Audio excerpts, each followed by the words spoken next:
Hello again, friends! And you are our friends, and welcome back to another edition of Jim Cornette's Drive Thru right here on another beautiful spring day, afternoon, early evening, I'm not exactly sure. And yes, we've seen the clip of the guy lighting his crotch on fire. You don't have to send it anymore. I'm your host, the great Brian Last, and we'll probably get some questions, but we got a big show today, a review of Wrestlemania Backlash, as well as the Shawn Michaels biography, and some thoughts about New Jack, and so much more. But the man who will answer these questions whenever we actually get to them, the leader of the cult of Cornette, Mr. Jim Cornette. Yeah, we all saw that footage, but we didn't understand the actual context of it. It wasn't really a garbage wrestling match like it has been made out to be. What it was they gave that guy the option. They said, you can undergo this process or you can watch WWE Backlash. And he made the obvious choice. That's where that clip came from.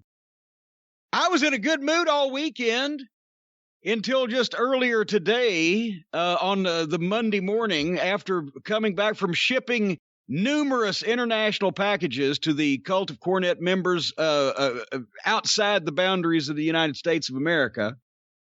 And then I sit down and we'll talk about that show, I'm sure, later on, unless I can figure out a way to have a stroke between now and then and be airlifted, helicoptered to medical aid. That might be a preferable activity today. Instead of talking about Backlash, by the time we get to that part of the program, I need to be airlifted to a hospital somewhere. That would be a better use of my time. But I had a good weekend, and I was in a good mood. You don't even know all the details on this yet because we haven't spoken. That's another reason I had a real good weekend. But hey is for horses, and we ain't in the woods right now. So there you go. There's big news here at the castle. An addition, a blessed event. Did you see my Twitter? Apparently you did not. A blessed event at the castle? Did I see your Twitter? Yes, I tweeted about, we had a blessed event, an addition to the family here at the castle over the weekend. I must have missed this in between all your tweets telling people to go fuck themselves and that well, they're yeah, blocked. well, there's. I like when you block someone by telling them you're blocked, and then you block them. I make sure that they understand exactly what's happening to them. No, we got a new baby deer.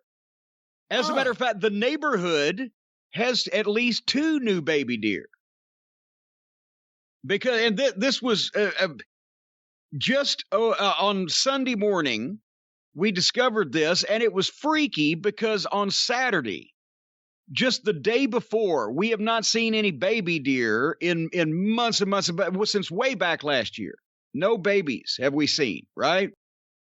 And Saturday, the Monroe brothers were over here working out in the yard. And Hank, the dog of the lady that lives over to the left of me, came through. You know, I've mentioned that the way that the grounds are laid out here in the neighborhood, the deer mostly live in the forest of the guy a couple properties over. It's only a couple acres, but it's densely thicketed, so they live over there. And then they stroll over to the ladies next door to me. They like her backyard, but then they come through the fence where I've left an opening in the fence back there. They come through onto my property to drink in Cornette Creek and sun themselves on the lawn in the field. And I put the deer food, under the poplar tree. So they've got a smorgasbord. And then they wander back over where they came from. Occasionally, and you'll remember there was a tragedy, an issue, where they try to hop the fence over into the guy's place on the right of me. And there's a gate there, but he keeps it closed because, and trust me, folks, this is the most entertaining story you're going to hear all day, because otherwise we're going to talk about these wrestling shows, and they fucking suck. But anyway, the guy next to me keeps his gate closed because his dogs are rambunctious, and they run around, so he doesn't want them getting out. And whereas Harley, when she goes out in the backyard, she just walks 50 feet and sits under the redbud tree and chills. So she doesn't really run anywhere. She's like me. Anyway, so his gate is usually closed. But I had said when The lady next to me's dog, Hank, came over the other day through the deer opening and took a big shit right on my front sidewalk, right in front of the front door. I said, it's about time, since we haven't seen any babies, that we close that part of the fence up, because the regular deer can hop over it, right? But I don't want Hank coming over. And Hank, you wouldn't believe the size of the shit from this dog. And immediately draws flies. By the time it falls out of this dog's ass, it's got flies around it. I've never seen anything like it. It's almost like the flies come out with the shit. Anyway. Okay. So since the Monroe brothers are working here, I'll get them to close up the fence. So I got Ralph. I told her, I said, because she's the strongest one of the Monroe brothers. I said, go get some wire or something and fix up the fence, right? Well, she goes to get Alf because she's not sure exactly where the wire cutters are or whatever. So they both come down there. And they've just finally, they kind of rigged it up because, the Monroe, actually, they didn't start the company. They've just inherited the company. It's Alf and Ralph Jr. Alf's father, Alf Sr., and Ralph's mother, Ralph Sr., are the original Monroe brothers that started the company. And then they both got married and had kids. And now it's Alf Jr. and Ralph Jr., but Alf and Ralph can't have kids with each other. They're cousins. That would be weird. Anyway. You also just said Alf Sr. was his mother. No, I said Alf Sr. was Alf Jr.'s father, and Ralph Sr. was Ralph Jr.'s mother. Say that again? Well, because Ralph is a girl. What? You didn't know this? Wait, no, For heaven's sake. Well, you're getting completely distracted. Well, how is Ralph a girl's name? Well, because that's what her name is. It wasn't my business to name other people's children. R-A-L-P-H? Yeah, especially when you're coming from a senior to begin with. You're taking on the namesake. Anyway, so they had just closed the fence up there. Wow. And I said, I know, just the day before. And then Sunday morning, when I look out the back window and I'm surveying the grass that they planted and things they've done, I look over in the neighbor's yard next to me. The guy's, he's got his fence closed or his gate closed, and there is a mama deer and a little baby. Baby deer barely can stand up, where they kind of wobble when they walk. And I'm like, what the fuck? And they're in the fenced-in part of his backyard, so that means that she had to give birth there. So she's been hiding over there, I guess, because she was in of a maternal condition and expectifying, and then is giving birth over there. And I'm like, what the fuck? So I've got to call him, because now he's going to have to open his gate to let the baby deer out into my yard where they can. Then I got to go and clip. So I go back and clip the fence in my backyard for the woman's that I just had closed up the day before. But even more incredible, as I'm going out because I told him, I said, I will go put some deer food down there and I'll try to lure them over so that mama can bring baby and then because that way, you can let your dogs out and there won't be a predicament. I go out the garage door, and there, where the Monroe brothers have left a wheelbarrow and a bag of leaves and a bucket, another mama deer, or possibly the same one. This could be twins, and she didn't know she was pregnant with both of them and moved. I don't know what's happened here. There's another baby deer with a big clump of grass and hay and whatever they make their nests out of all around her. She's left the baby there and said, stay here, while she went somewhere else. And then by the time that my neighbor gets home, he finds the baby out wrapped up in the same situation out behind one of his outbuildings, but the mama's gone. So she left them wrapped up somehow in these places and then went to do whatever the mama deer do. So we opened all the gates, and when we set food out, we left them alone. And by the end of yesterday evening, his was gone, and mine we saw get up and wander down to the creek to have a drink, and then Mama came along, and there you go. But now we've got young'uns again. It's spring, Brian. It's the year, the time of the year when everything blossoms and babies are born and love is in the air and little critters. It's like a Disney movie. And then we got to watch wrestling.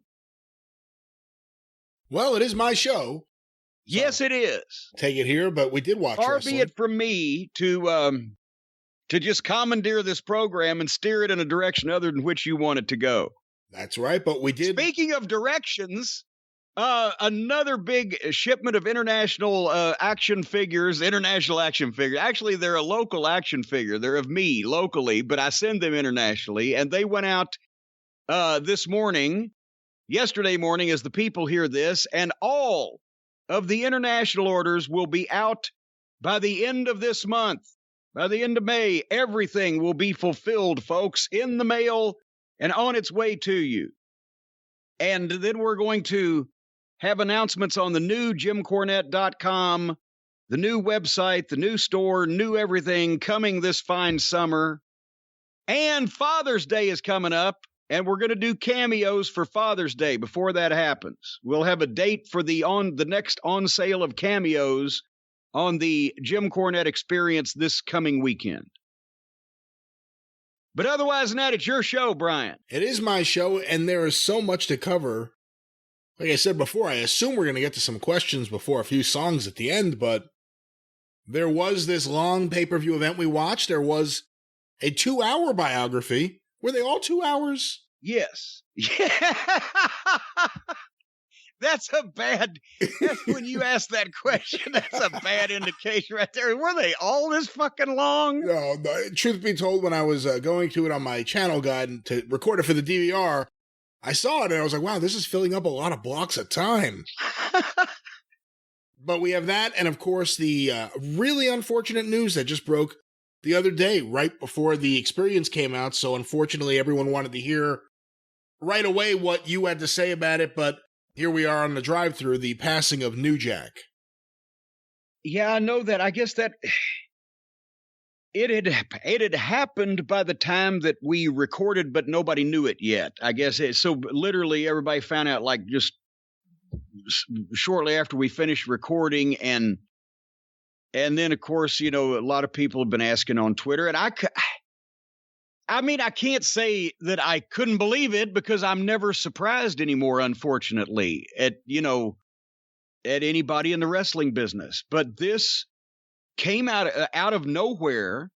This is sometimes when this happens to people that even I've known in the past, but haven't, you haven't heard of them or seen anything of them in a while or whatever. But we've seen more of New Jack here through the cameos and just the Dark Side of the Ring last year and the stuff he's been doing. And he apparently wasn't in bad health. It was just a heart attack. Well, I mean, all right, that's a stupid statement. He was in bad health because he had a heart attack. But you know what I'm saying. It's not like this had been an illness.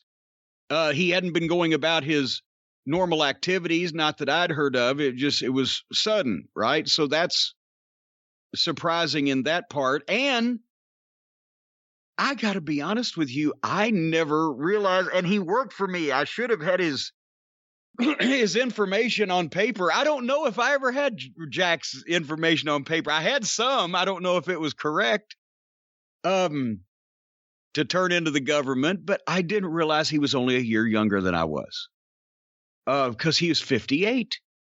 And he started in wrestling late. I guess I always think when you first see somebody in wrestling, they're 20 years old, right? Just because, that the old territory days in me. But he looked like New Jack. He looked youthful. He sounded fresh. He had all kinds of oomph. So I just took him as younger when I first saw him. But anyway,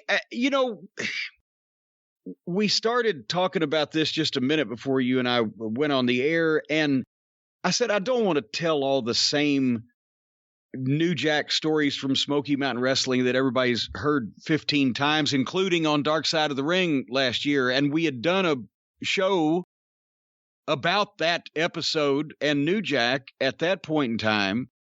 And it's on the YouTube channel. I'm not trying to, fucking encourage everybody to go out of their way. But if you just want to hear the same Smoky Mountain Wrestling stories, we did them all and talked about Jack as far as a talent and his career and how I had seen him and got him to Smoky Mountain. But this was kind of rotten, especially because he was just starting to. He might have ended up having a little third fucking run here. Or did he have a second one? I don't know. The first to say, whatever. He was starting to do cameos. They did the TV show about him.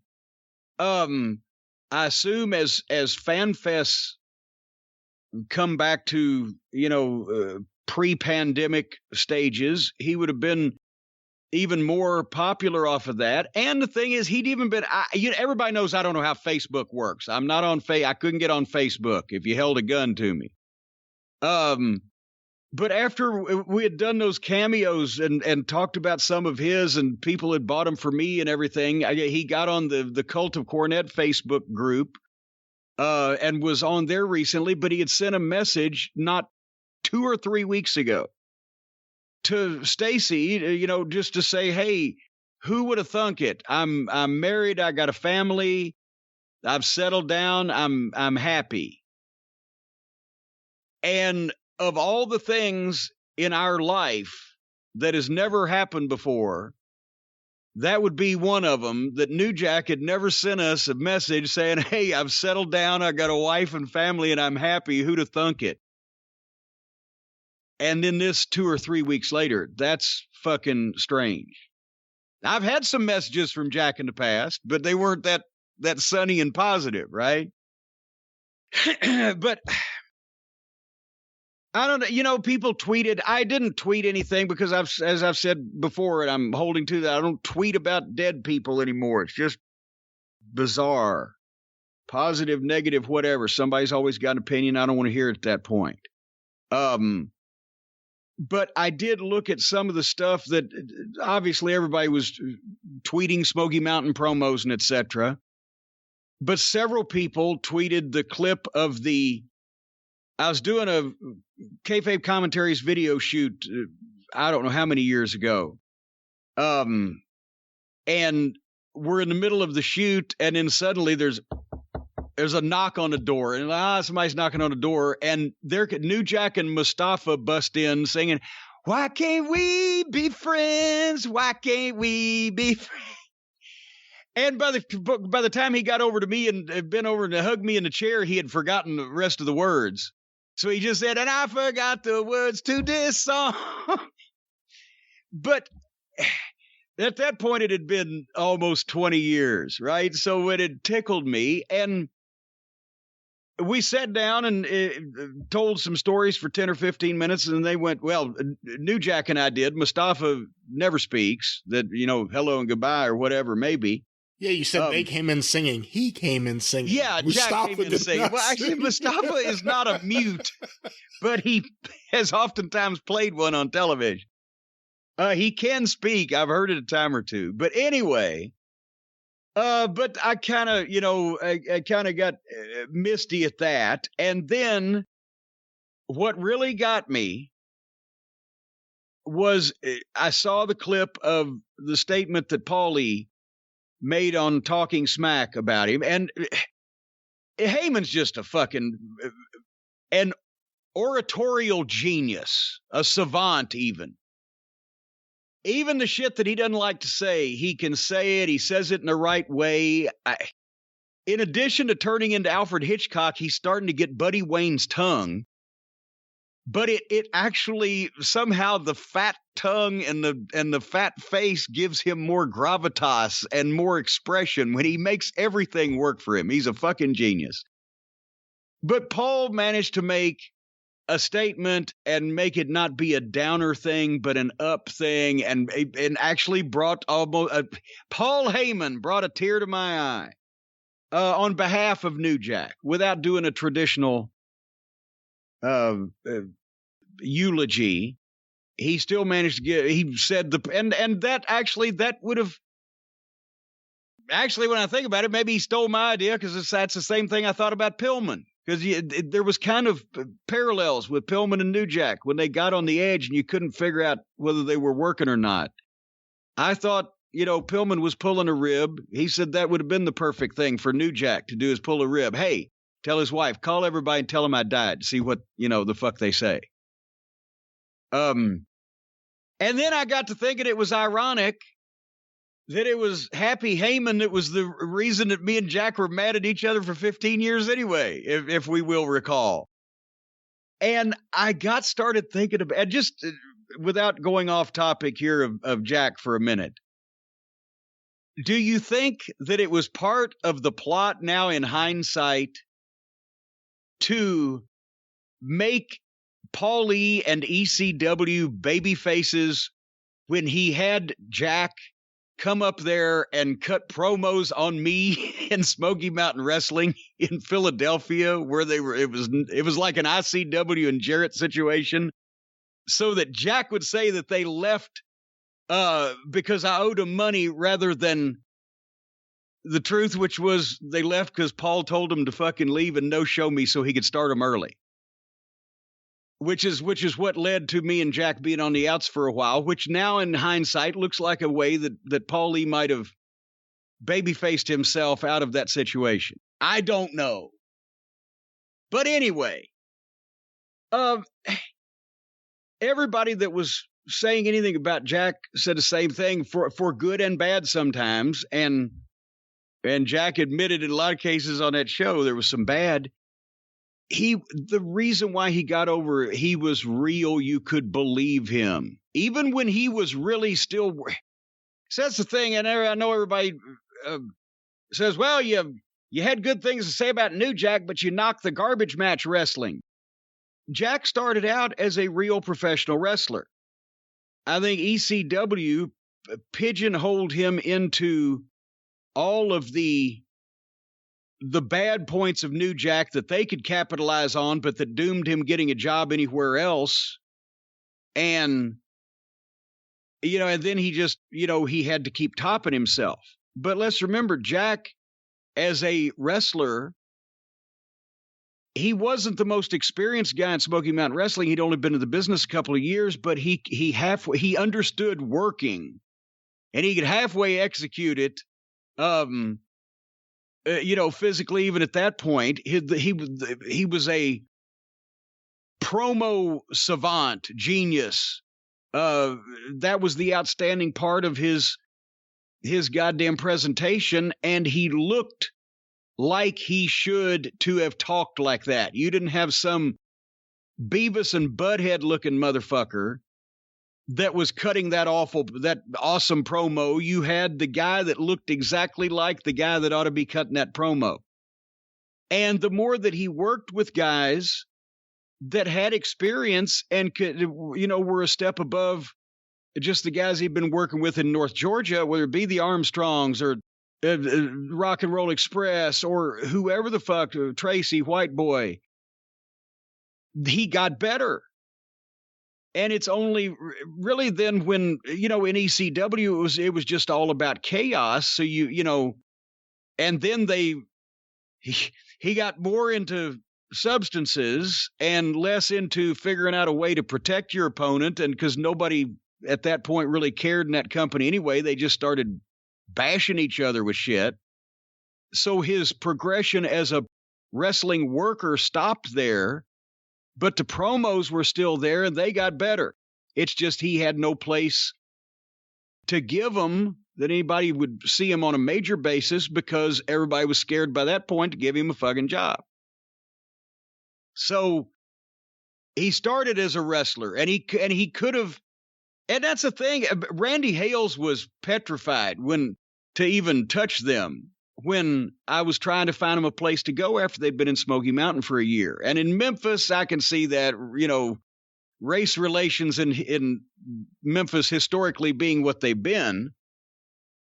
But, and obviously, Vince in 1995, if they had been available, the Gangstas, 3 years later in the Attitude Era, straight from Smoky Mountain Wrestling without having the the reputation for outside the ring, as well as just the shit, the diving off the balconies and doing crazy shit. Brian, because the WWF, honestly, in 1995 said, no, we can't do this, right? But just because of the gimmick. But if I could have given to them 3 or 4 years later, they would have fit right in the Attitude Era. Can you see them hopping in and hopping on fucking the Disciples of Apocalypse and the goddamn Bariquas, and there was the whole goddamn thing, and the Nation of Domination? It was the same thing. They just got new gangsters that weren't as scary. But anyway, timing is everything. But I hated to hear that, because after all of that shit, and Jack finally seems A, happy, and B, settled down and C, normal for once and enjoying it. I couldn't believe it. And we've seen those cameos he was doing. You were laughing at one. He had a fucking knife the size of Delaware. Yeah, I was saying before that, it's very sad about New Jack's passing. I will say I ran into him several times and would talk to him somewhat on a semi-regular basis in 94 and 95, and he was never anything but nice to me. However, I've seen videos, I know the reputation and everything, but he was always nice to me, and I thought about it. It's like, sometimes when someone passes away, you think, like, what was the last time I saw them? What was the last thing they said? And the last thing I heard New Jack say was him whipping out the biggest knife I've ever seen in a cameo, threatening to chase this fan that paid for the cameo around with his knife. That's my final image of New Jack. And I said it could have been worse, because one of the ones I saw, he put the knife down and says, if I don't get you with that, I'll get you with this, and pulled up a crossbow. But that's what people expected. That's why,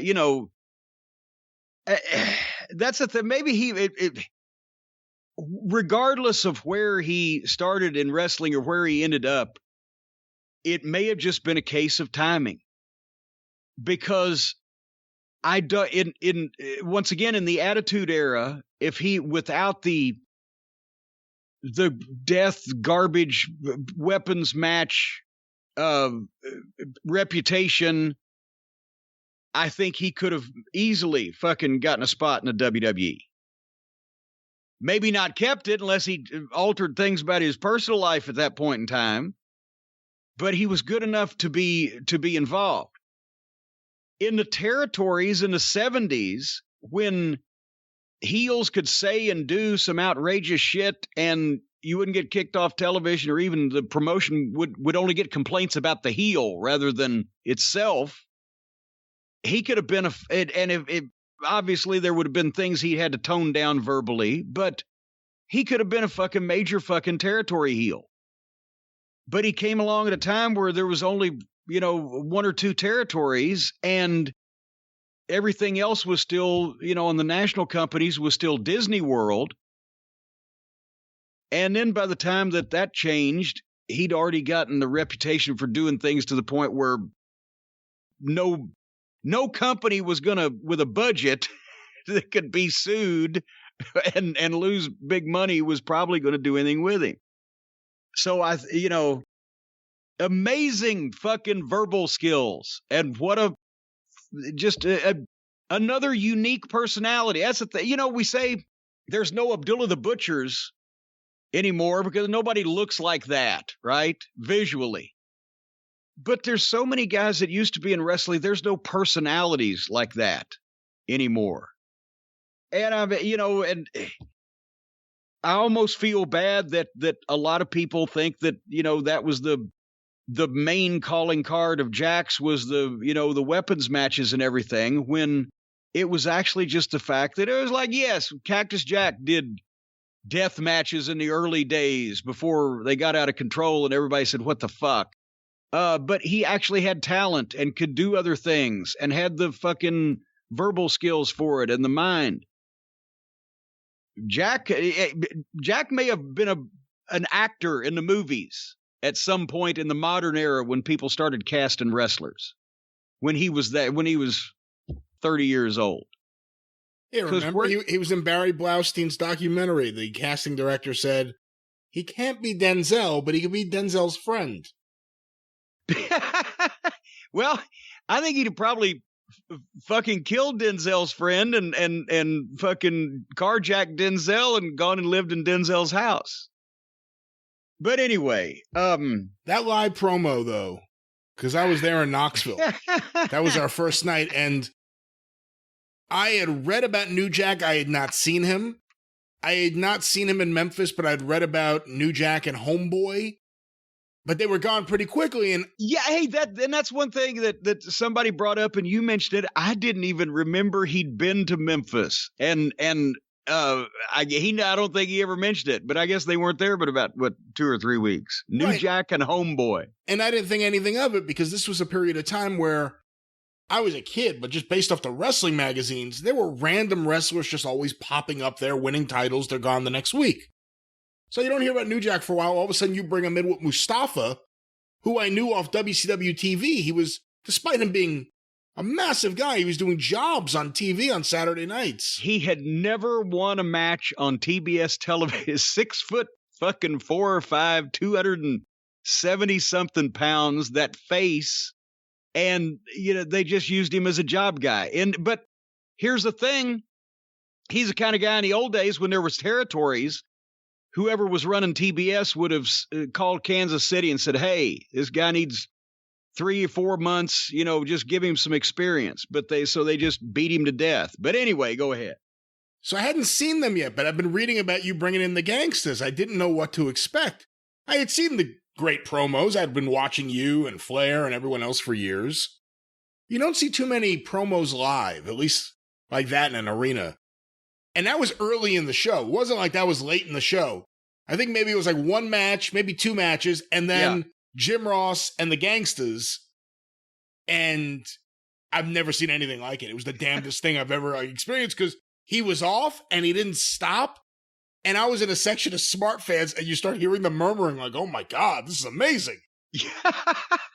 And then he's out. Well, that's the greatest live promo ever. I mean, it was... Because you didn't know what to... I'd never seen him before, and this guy comes out there, and I've never heard anyone speak like that in wrestling. I couldn't wait to see him after that. That's the thing that... And part of this you could experience in the territory days when it was regional television instead of local. But very seldom does especially a really dedicated wrestling fan these days see a talent for the very first time that blows them away in some fashion. Because now that you can see everything and you can hear about everything, and if anybody's any worth a shit and a real, diehard fan will search them up on the internet or whatever. But back in those days, the way that major talent got over in new territories was because the people had not seen them. And so when you came in and did a first interview on television or had the first match in the arena where people saw you for the first time, if you were a major star, boom, that was, oh shit, okay, this guy's different. But like you said, back in it, especially at that time period, even VCR's been around for 15 years, and with national television and the whole 9 yards, nobody in that building had really ever seen or heard or even heard of his name. And suddenly the promo is like, what the fuck? This is better than the shit we see on national television. And this guy, whether you were and we've mentioned that the majority of the fans in the Knoxville Coliseum in 1994 were not smart fans. There might be 10 or 12 observer readers, if that, in that crowd under normal circumstances. So the smart fan population with Fan Week had boosted it to about 8 times what it normally was. And none of y'all had ever seen this guy. And everybody's like, what the fuck? So, but whether it was the regular fans that were like, fuck this guy, because he got a ton of heat and kept going, and the people were fucking yelling, etc., or whether it was the smart fans that were like, well, where has this been? This guy's better than if he, guys that have been promoing for 20 years. he got over the way you used to. And that it's been hard to do that for more than 30 years because everybody now has heard of somebody at some point before they're fucking ready. I was always such a big fan of him as a talker. I remember getting mad last year after Dark Side of the Ring because the very end of the show was kind of something that, again, they came to it on their own because of what he said, but you and I, a few years back, were having a talk off air. And I said, you know, if I had a promotion, I would bring in New Jack as my Ron Wright.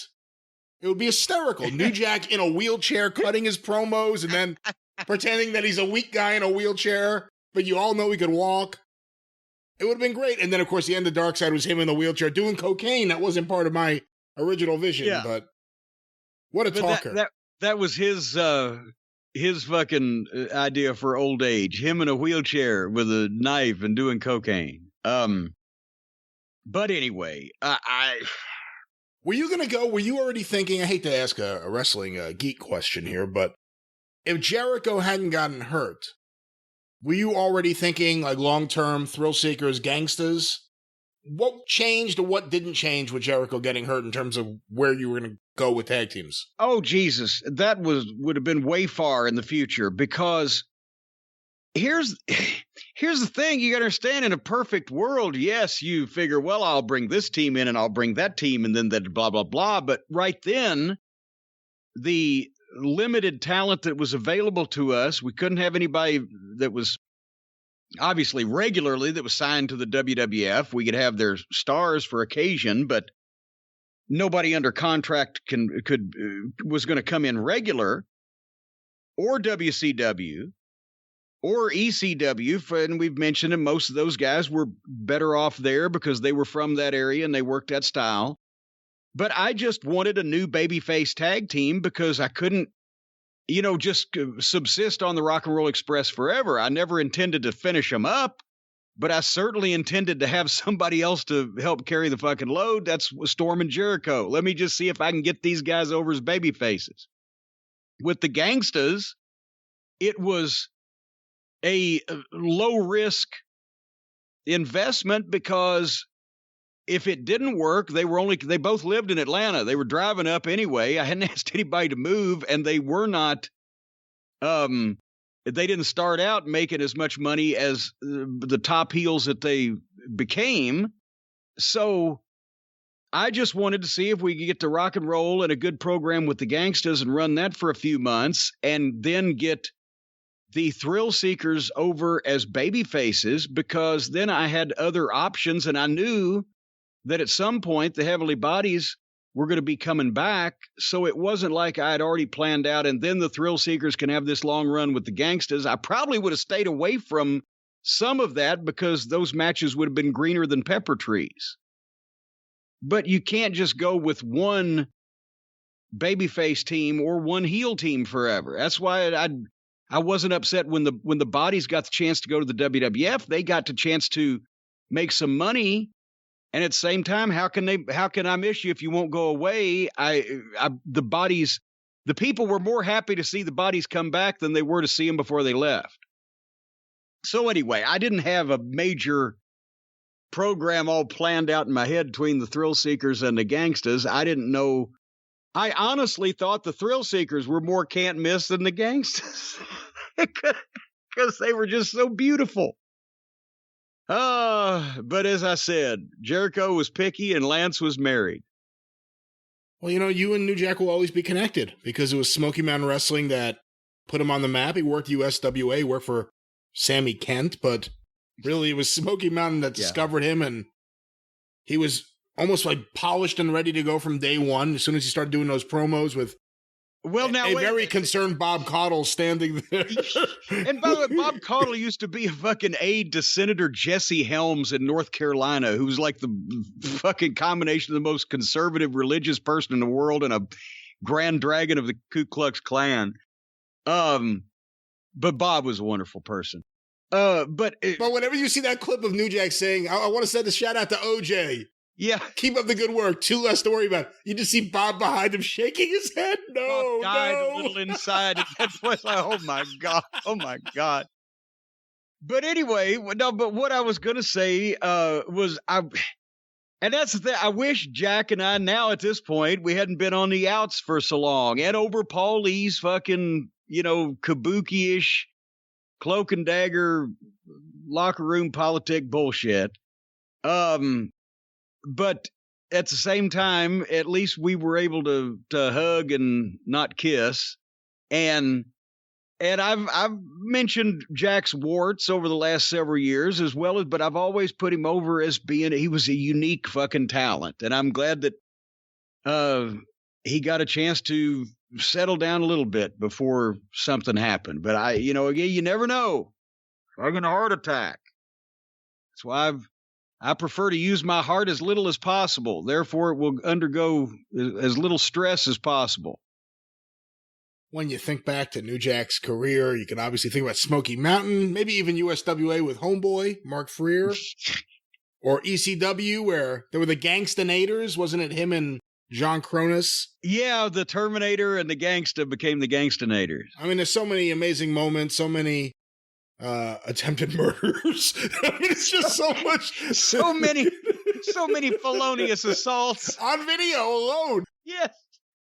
It would probably be Hey, wait, I got to tell you one more. I don't know if I told this when we talked about the dark side of the ring, but I swear to God, one night I wasn't there, but Ronnie West promoted a Smoky Mountain spot show in North Georgia somewhere, just right over the Chattanooga, Tennessee state line there by Chattanooga.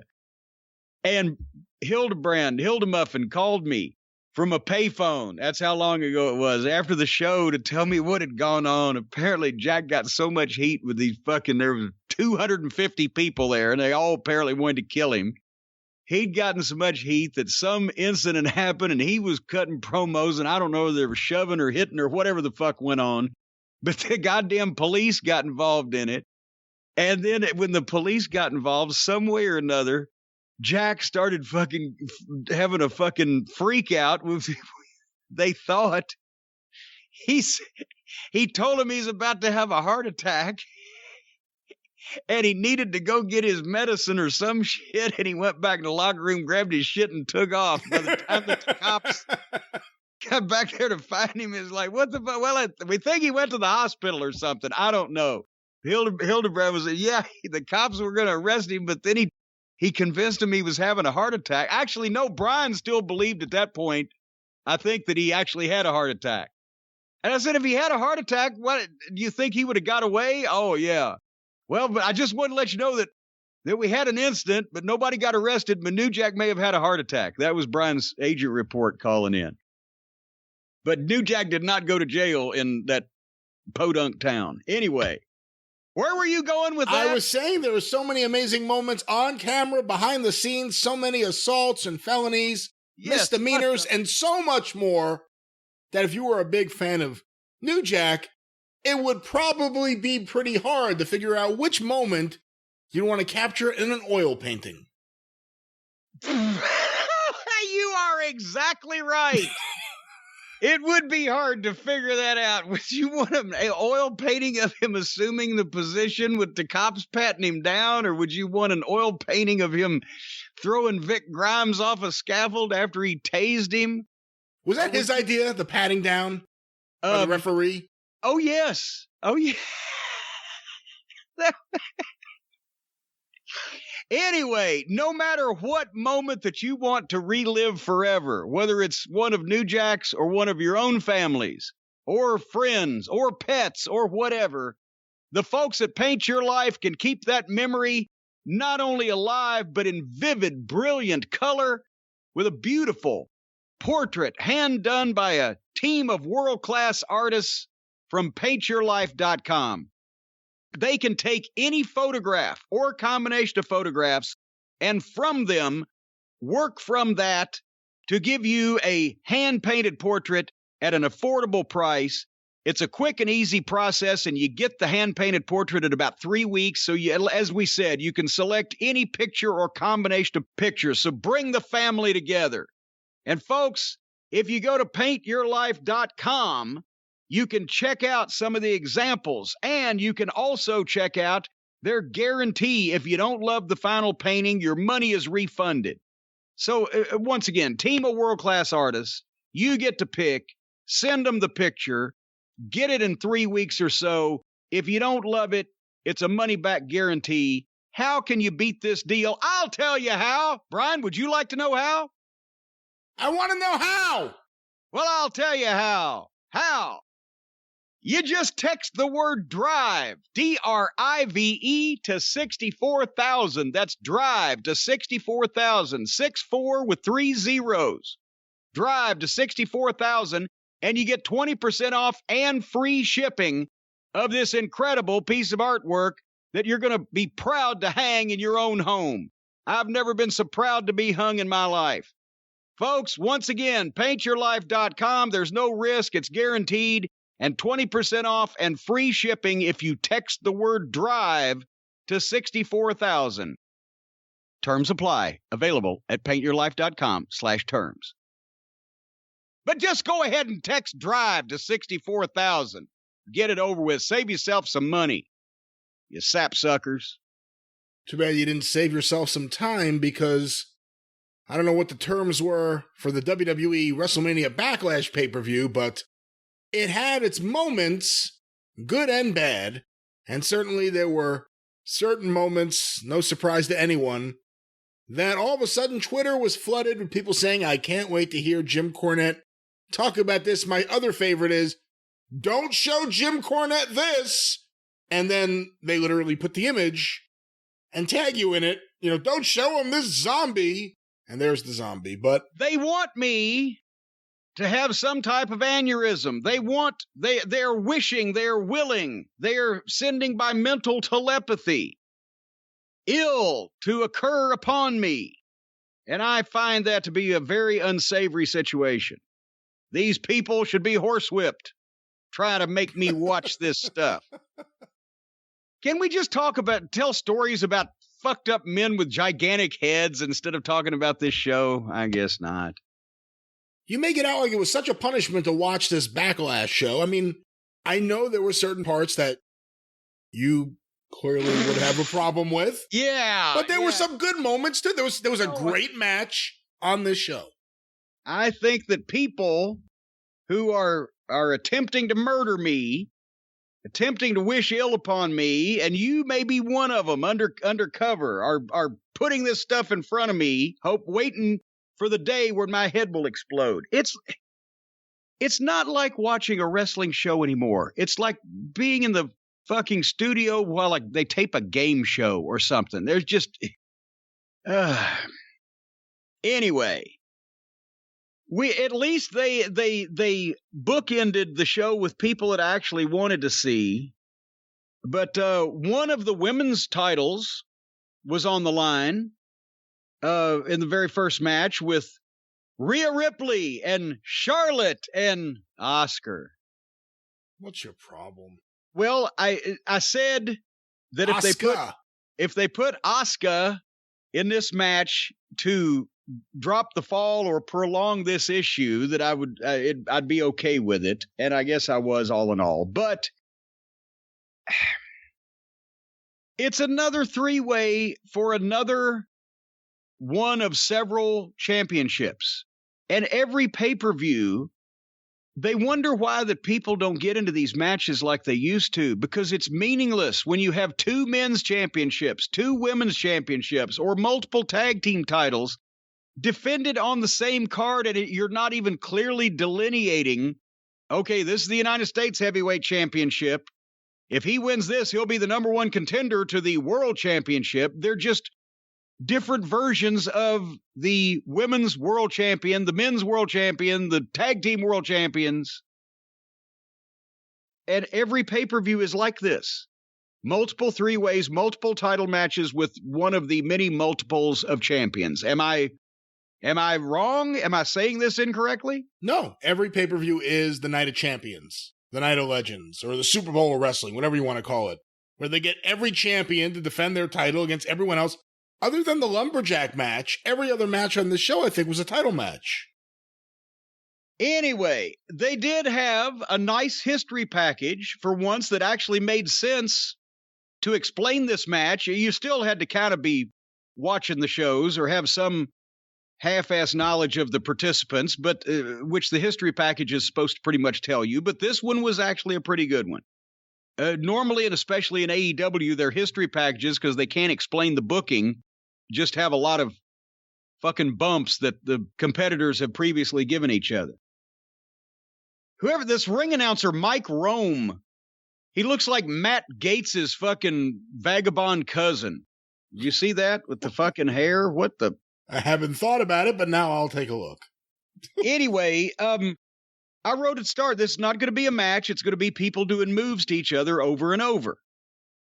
And as I mentioned, everybody knows I'm a big fan of Charlotte and Ripley. And when they were in together, they actually slowed it down and actually worked. When they could get Asuka to take a break, and then Asuka would come in and it would be 100 miles an hour all over the place again. But I honestly, I'm surprised that you have at the same time, if they want to build the women's division, Charlotte and Rhea Ripley would be the two people. It's like having a Rock and an Austin at the same time in a women's division. When do you ever have one female that marketable, that fucking ready to go, and now they got two of them? So I like that they're building this to them. But in the three-way, one girl's got to disappear for long periods of time for no reason until their next cue. So I couldn't critique this as a match, but I like, as I said, the participants. Rhea Ripley's selling and her body language is fantastic. Charlotte's looking in great shape. I will mention that Asuka's kicks look a little awkward to sell, but that's just me. But then it went on for a while. There was an extended series of rotten punches and forearms while everybody was on their knees. And then they have to do the contrived triple threat match double spots. Have I mentioned I hate triple threat matches? Asuka then beat up everybody until finally Charlotte kicked Asuka in the head, and she took a kind of a half-ass bump and turned around, and Rhea Ripley hit her with her finish 1, 2, 3. It was the right finish on the right person, but now can we have a singles match, please? And that was my all I could bear of that. Even with people I like, male or female, can we just have some goddamn one-on-one matches so then when you do have the odd three-way, it's not the same shit over and over again? Just asking. What do you think? I agree with you. I hate three-way matches, and we got another one on this show because we see them all the time. I thought the match was pretty good. I agree with you that Ripley and Charlotte are certainly amongst the two most marketable women for that division. I would put Bianca Belair on that list as well. Of course, Becky Lynch may come back. Who knows? I do want to see, I guess, has Rhea ever avenged her WrestleMania loss? Or it hasn't happened? Well, no, it hadn't happened yet. So, yeah. They keep telling Charlotte she's pregnant and stuff. Yeah. So. Well, hopefully Charlotte stays around for a few weeks and we get that match. And we had a history-making segment up next. We had a VTR from earlier in the night, backstage, of course, which, as we've said so many times, the most dangerous place in a wrestling arena is the locker room. That's where most of felonious assaults happen. But in this case, have you ever seen a babyface be beaten up and hit with a couch? No, that was a first. I was hoping you would bring that up. Bobby Roode and Dolph Ziggler jumped poor old Dominic Mysterio, beat him up and put him down in the court, and then turned it up on its end and threw a couch on him. And the couch had just been delivered because it was still wrapped in plastic from Furniture Liquidators. And then we...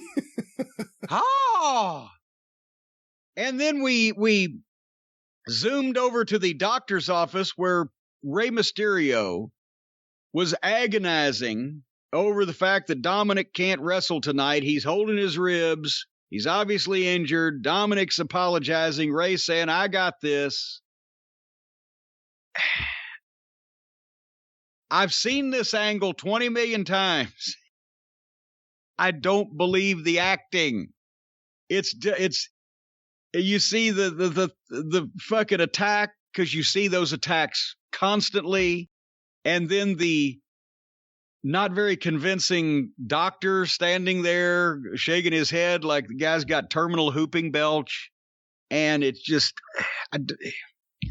these are angles that used to play out on a wrestling television program over a period of time in the show with multiple referrals or going back to the back or checking with this person or whatever. You can see this on a Mid-South wrestling program. The angle is sound, but 30-second unconvincing attack with a couch and a 20-second fucking, don't worry, I got this, son. And they could have given some more time to this setup because the match had plenty of time. Now, at least the psychology was right here, even if the execution was not exactly, fetching, in that, yes, the heels are the champions, and the babyface wants to not give up his title shot, his opportunity, plus he's mad that the heels have just attacked his son. Of course, it would have been so much better if they'd actually come up with something better than a backstage attack that is done constantly anyway, and also because now the criminals are profiting from their crime. We did a similar thing for Dusty with the NWA World Tag Team title when the Rock and Roll Express, who were the champions, were attacked on the way to the ring to defend against Tully Blanchard and Arn Anderson by the Midnight Express. Midnight Express were fined for the attack, but Ricky was hurt. They gave Robert the opportunity to forfeit, but that would have meant a forfeit of the championship, so he fought on alone until Ricky came out, and then the injured body part led to the defeat or whatever the fuck. The point is, another team did the damage so that the criminals didn't profit from their crime. That's a psychological point that goes over a lot of these people's heads. Or they could have done it where there was some question as to whether it was them or not, or it was Dominic's word, but we didn't see it on video, whatever the case. Point is, they did it this way. And the psychology is right, even if the execution was in that Ray shouldn't want to give up his chance at the tag title, blah, blah, blah. Why was Rey Mysterio wearing the Batman outfit? Is that new? He's worn various outfits aligned with various superheroes at different points. I was not aware of that. I remember him being all Rey Mysterio-y. But anyway, love Dolph Ziggler and Bobby Roode. Great shape. Their work is great. There's no nonsense except when there's a little heel falderall, but they're serious about what they're doing. Roode looks incredible. He's in better shape than he's ever been. But the announcers make mention, why was there no disqualification or count out in this match also? A match for another one of the tag team titles. The announcer just said, well, there's no disqualification or count outs here. So now because it's a tag title match, that no count out, no disqualification? I don't fucking know. There was clear baby faces and heels, and the heels worked like heels. That was refreshing. But, Brian, your memory's better than mine. You're younger than me. Didn't Rey Mysterio get an eyeball pulled out of his head last year? Yeah, almost around a year ago, I would think. I saw two eyes. Didn't I? Well, they sent him to Dr. James Andrews, and there have been amazing breakthroughs just in the last few years in the world of ocular surgery. Well, when they wonder why none of their baby faces are over and people don't give a shit about them, it's because if a baby face lies to the people, then he's dead. And if they don't believe what he's saying, then he's just a putz and he's taking up space. As Ernie Ladd would say, he's stealing from the WWE. It's even worse when the fans know the company's the one lying to them. Well, in that case, they're stealing from the fans. They got a long set of heat on Rey Mysterio. And I know he stayed alive, but I was starting to zone out on this. And there was one point he beat a count out at 9.5. If you've got the guy, he's 2-on-1 already, and he's so fucking beat up on the floor he can't get back in the ring, throw him in and beat him.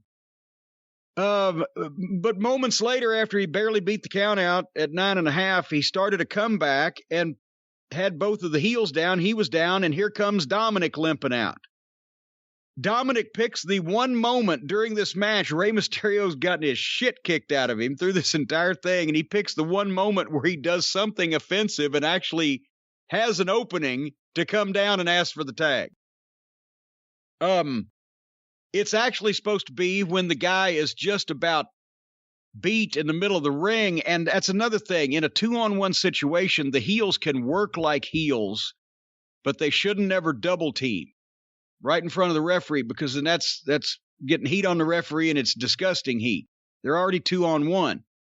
But you have the fucking babyface goddamn beat down, and maybe even to the point where you fucking cover him and 1-2 and pull him up.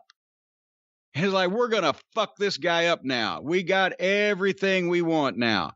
And that's when the injured partner comes down and jumps up in the corner and puts his hand on the turnbuckle or holds the rope and starts stomping the apron and reaching and working for the tag. And then that gives the babyface a little oomph with the crowd behind him to where now they really kick it in. Where they did here, they slowed it down where they should have kicked it in. As soon as Dominic comes out and starts working for the tag, that's when they shoot Rey off and they go for a backdrop, but he sunset flips. He doesn't try to hold the guy down. He just sunset flips him over and turns over and starts crawling to his corner, but they snag a leg. And the heels make the tag, and they shoot him off for a fucking double elbow. But he ducks the double elbow and comes off the other side with a double crossbody, and the heels go down again, and Rey keeps rolling, but he ends up in a neutral corner. As the heels rush to him, he fucking rolls in between them. And goddamn, that's where you're trying to fight to get the tag to the fresh baby face. Even if he has been fucked up, he's still new. But instead, what they did here was Dominic came out and asked for the tag, kind of wimpily, but the heels took back over on Rey and they slowed it down when they should have picked it up. By Rey over and over going for a tag, and them stopping him until finally you get it, right? But instead, Rey and Bobby Roode went to the fucking top rope, and they were there for a while, and then finally Rey hit the bulldog off the top rope, and then made the tag. Well, God, you've just bulldogged one of the heels off the fucking top rope. He should be down for good. He makes the tag. Dominic makes a brief comeback, but then Roode shuts him down, the guy that just got bulldogged off the top. And then they hit a double team for a 2 count, and I wrote, can they go home? And right as I said, can they go home? Ziggler grabbed a hold on Dominic. I'm like, fuck. The best kind of tag in that situation is one that comes out of nowhere after he's tried and been pulled back and tried and been pulled back. Finally, the heels go for some big double team that they fuck up. Boom, and the babyface goes to the neutral corner. And as the heels stagger up, it's like, motherfucker, they go to charge him again, and that's when finally he does something to get out of the way and dive and makes the tag, and both the heels are on their feet and in the ring, ready to feed for the fucking babyface's comeback. Or you can do all the stuff I said they just did and grab a hold. And then finally, Dominic then super kicked Ziggler, and both of them were down, and I wrote, I need a calendar to time this match now. And then somewhere out of nowhere, they just made simultaneous tags. Dominic tagged Rey back, and Ziggler tagged Roode back. So already they're on overtime here, because there shouldn't be tags back in when they're doing this fucking deal. It wears out its welcome. Roode stops Rey immediately and gets a 2 count. Then everything comes to a halt. Then Rey comes back again. Then he just walks over and makes a flat-footed tag to Dominic, who climbs up and hits a splash on... Well, Rey puts fucking Roode down with whatever the fuck he did and walks over and makes a flat-foot tag to Dominic, who gets up on the top rope and hits a splash on Bobby Roode. 1, 2, 3. New champions. And in this, I would imagine, I didn't stopwatch it, but Dominic Mysterio was not in the ring for 2 minutes. Sum total of this whole thing, except if that hold lasted a while. And what I saw,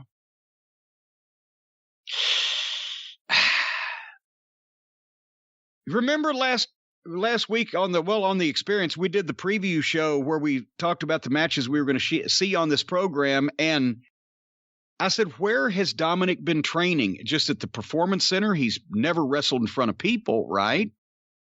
And then I got a bunch of people tweeting me. Apparently, he went to train with Lance Storm a couple of years ago. He's also trained with other people. He's also been to the Performance Center. Even though he's not been in front of people, with that much training to see what we just got, are you of the opinion that Dominic Mysterio is not a natural at this endeavor? I mean, he's not Angelo Mosca Jr. Well, few are. But he still has a ways to go. I'm seeing a rough road to hoe, is all I'm seeing. But I mean, this match took forever. And feel good story, first father and son tag team champions in the WWF, blah, blah, blah. That's fine. But I wonder if they came up with this way of doing it because they felt like they had to hide Dominic. Or if they didn't feel like they had to hide Dominic, then why didn't they do this angle the way that it's always been done instead of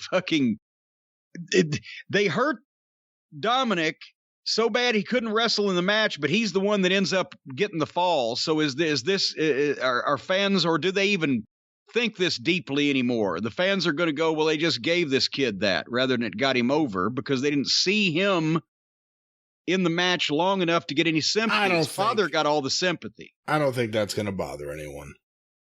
Because they just all know now. It's just like, well, if that's what they're doing. Well, no, just in general. I mean, the guy takes on the two heels because Bruno is playing as late. Or because he has 4 flat tires or whatever it is. I mean, it's Dominic Mysterio. It's not Bruno. It's not Austin Idol. But, these situations happen. And no one just goes, oh, it was a gift. Well, anyway, I don't know. They start out doing stuff that works, and then all the companies, they just keep going. Anyway, speaking of keeping going, I almost didn't at this point coming up next because that's when John Morrison goes to find the Lumberjacks locker room and opens the door and it's full of zombies. We'll have more on that later. Because then they go directly, like, after you see a room full of zombies, then they go to the Usos in Reigns' locker room talking real seriously about family drama, and we're supposed to take that seriously after we've just seen a room full of zombies. So, by them not even being able to fucking format this show properly, they have to put guys that are on in the main event angle of the top guy in the company right after a room full of zombies, just to make sure that we remember that nothing you are to see tonight is in any way serious or important, or you shouldn't give a shit. Hey, you know who should be pissed off? Roman Reigns. Exactly. Remember that pay-per-view you turned off because of Alexa Bliss versus Randy Orton? Yeah, and missed Roman Reigns and Daniel Bryan. I was so disgusted. Yeah. This one, there was a zombie. Well, we'll talk about it. Yeah. And then Roman Reigns having, again, not to play spoiler, a fantastic wrestling match. They keep doing it to this guy. Roman Reigns and Heyman ought to be pissed off, but he's not going to fucking register that because he knows the cause is lost. But he obviously knows. Paulie's maybe the smartest guy there at this point. He knows that it just makes Reigns look like a goddamn goof to be. If Sir Laurence Olivier and Lord Michael Redgrave had a brilliant rendition of a Shakespearean drama as the last act on your fucking kid's 5th grade school play, would that be doing Redgrave and Olivier any favors, or would that setting bring their performance down? I think the setting would bring their performance down, because everybody be sitting there going, why are these guys trying to be so serious? This is a 5th grade fucking play. Anyway, and then after the Usos talk, Morrison is back telling Miz that the Lumberjacks are zombies, and of course Miz doesn't believe him, because Miz has been more fortunate than the rest of us. He didn't see this shit to begin with. But as they leave, then the camera pans over and the zombies walk through, including Zombie Elvis.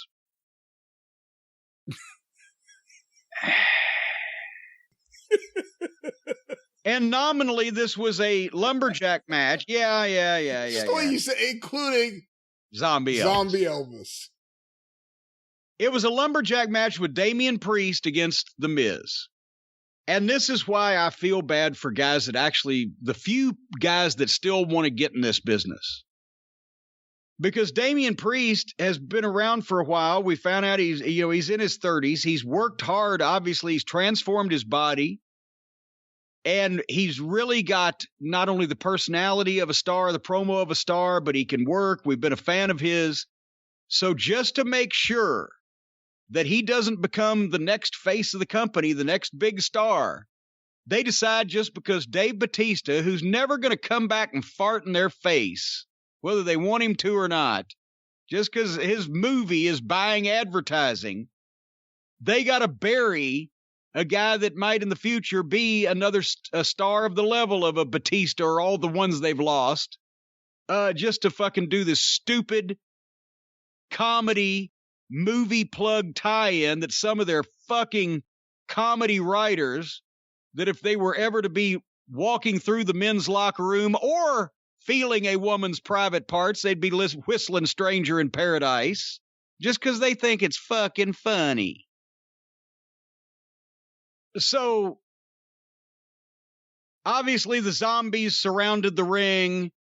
The announcers got scared and left, and they had smoke and weird music. And Miz and Morrison, Miz has never been alive to be killed off, but Morrison I've always liked, but they're complete fucking bumblefucks now. They're acting afraid of the phony zombies. And the bell rang, and their newest star, Damien Priest, is now completely worthless. Might as well pack up and go home and work at a goddamn car wash, because he's in the middle of this shit, and he's not a star yet. He should be, and he would have been, but they've decided that he's one they're going to sacrifice for their dumb movie tie-in.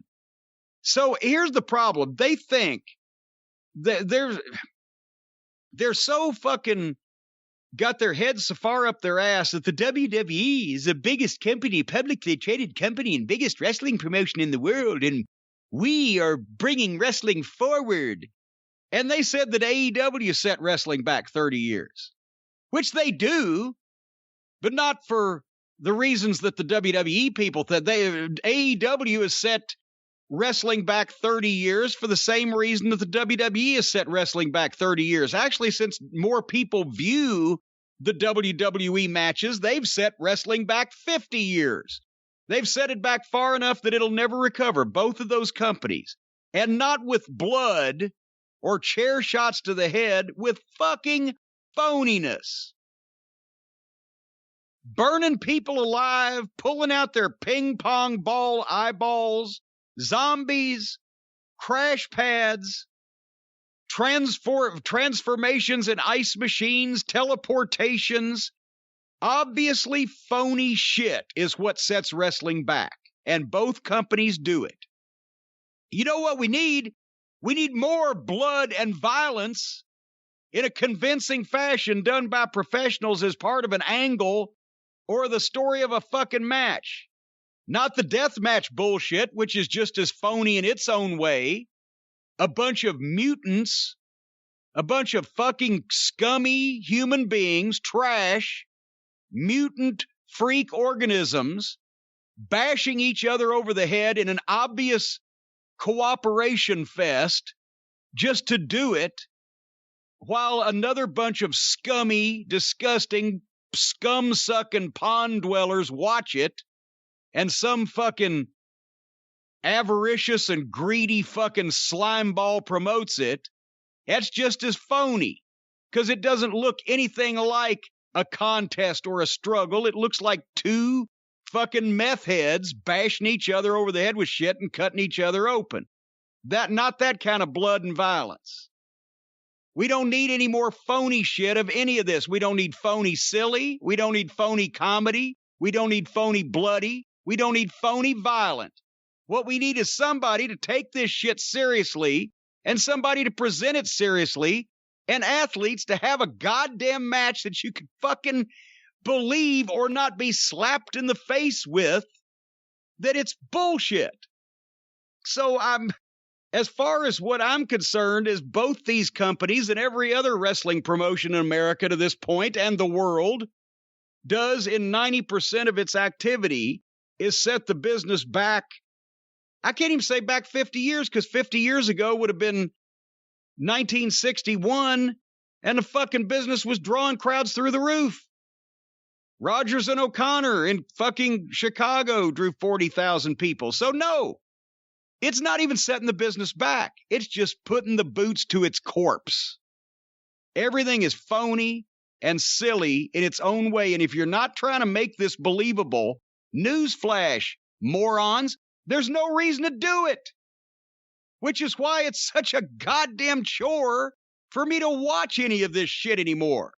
Because you can't believe any of it. Even if you try, they will fucking kill your buzz in a heartbeat with more of this entertainment, phony bullshit characters, blah, blah, blah. So that's what I think of your fucking zombies. I think that nobody on the WWE fucking writing staff needs to worry about zombies, because zombies eat brains. So therefore, they're invulnerable, that writing staff. And if I was there right now, I would go up to Vince McMahon and I would say, well, much as that fucking idiot that you used to employ cost you $5 million in one night 25 years ago, when he killed off Dr. Death with his stupid fucking Brawl for All tournament, some fucking moron in your advertising department just ruined Damien Priest's career, where you could have made a fortune off of him because he was standing in the middle of this horse shit. But apparently nobody wants to tell Vince the shocking, awful, horrible truth that's right under their fucking noses. So after I finished writing notes on everything that I just said, I looked up, and the zombies were eating The Miz. So if he's really gone, it wasn't a total loss. But if he comes back, I'm going to assume that either Miz had a twin brother or those weren't real zombies. Imagine that. They sacrificed Damien Priest for a movie sponsorship and kill the rest of their fucking program, where some guys were actually working hard. But would you want to follow zombies eating one of the fucking wrestlers, even if you were in the main event on a pay-per-view, Brian? Or would you want to get on before that and get the fuck out before you got any on you? Yeah, I would want nothing to do with any of this. And that was my feeling. So there's the review that everybody's been waiting for. This is why that they sit here and wait for these reviews, because we can't even enjoy watching a wrestling program anymore. So the only thing we can do is make fun of it. I will say the zombies adhered to the Lumberjack rules. They stayed out of the ring until there was a finish, and then they came in the ring. So a rather well-behaved set of zombies in WWE. No one went in the ring until after the match was over. Well, as a matter of fact, there you have a good point there. They're better behaved than most of the talent roster. They're at ringside. They don't get involved. They mind their own zombie business. And I understand that the zombies were probably hungry, Brian. And it's a shame that all they had to eat was a subpar nut like Miz. That is a shame indeed, because there are so many better things to eat. And on the topic of nuts, I have to say, there's nothing but amazing options right now at nuts.com. Boy, it took you a while, but you got there. Yeah, ladies and gentlemen, if you don't want to leave your zombies hungry so they eat your brains, feed those zombies and feed yourself and your family while you're at it. And tell those zombies nuts, because that's what they want. Nuts.com. It's not just for nut lovers, folks. The best kept secret of savvy snackers across the country.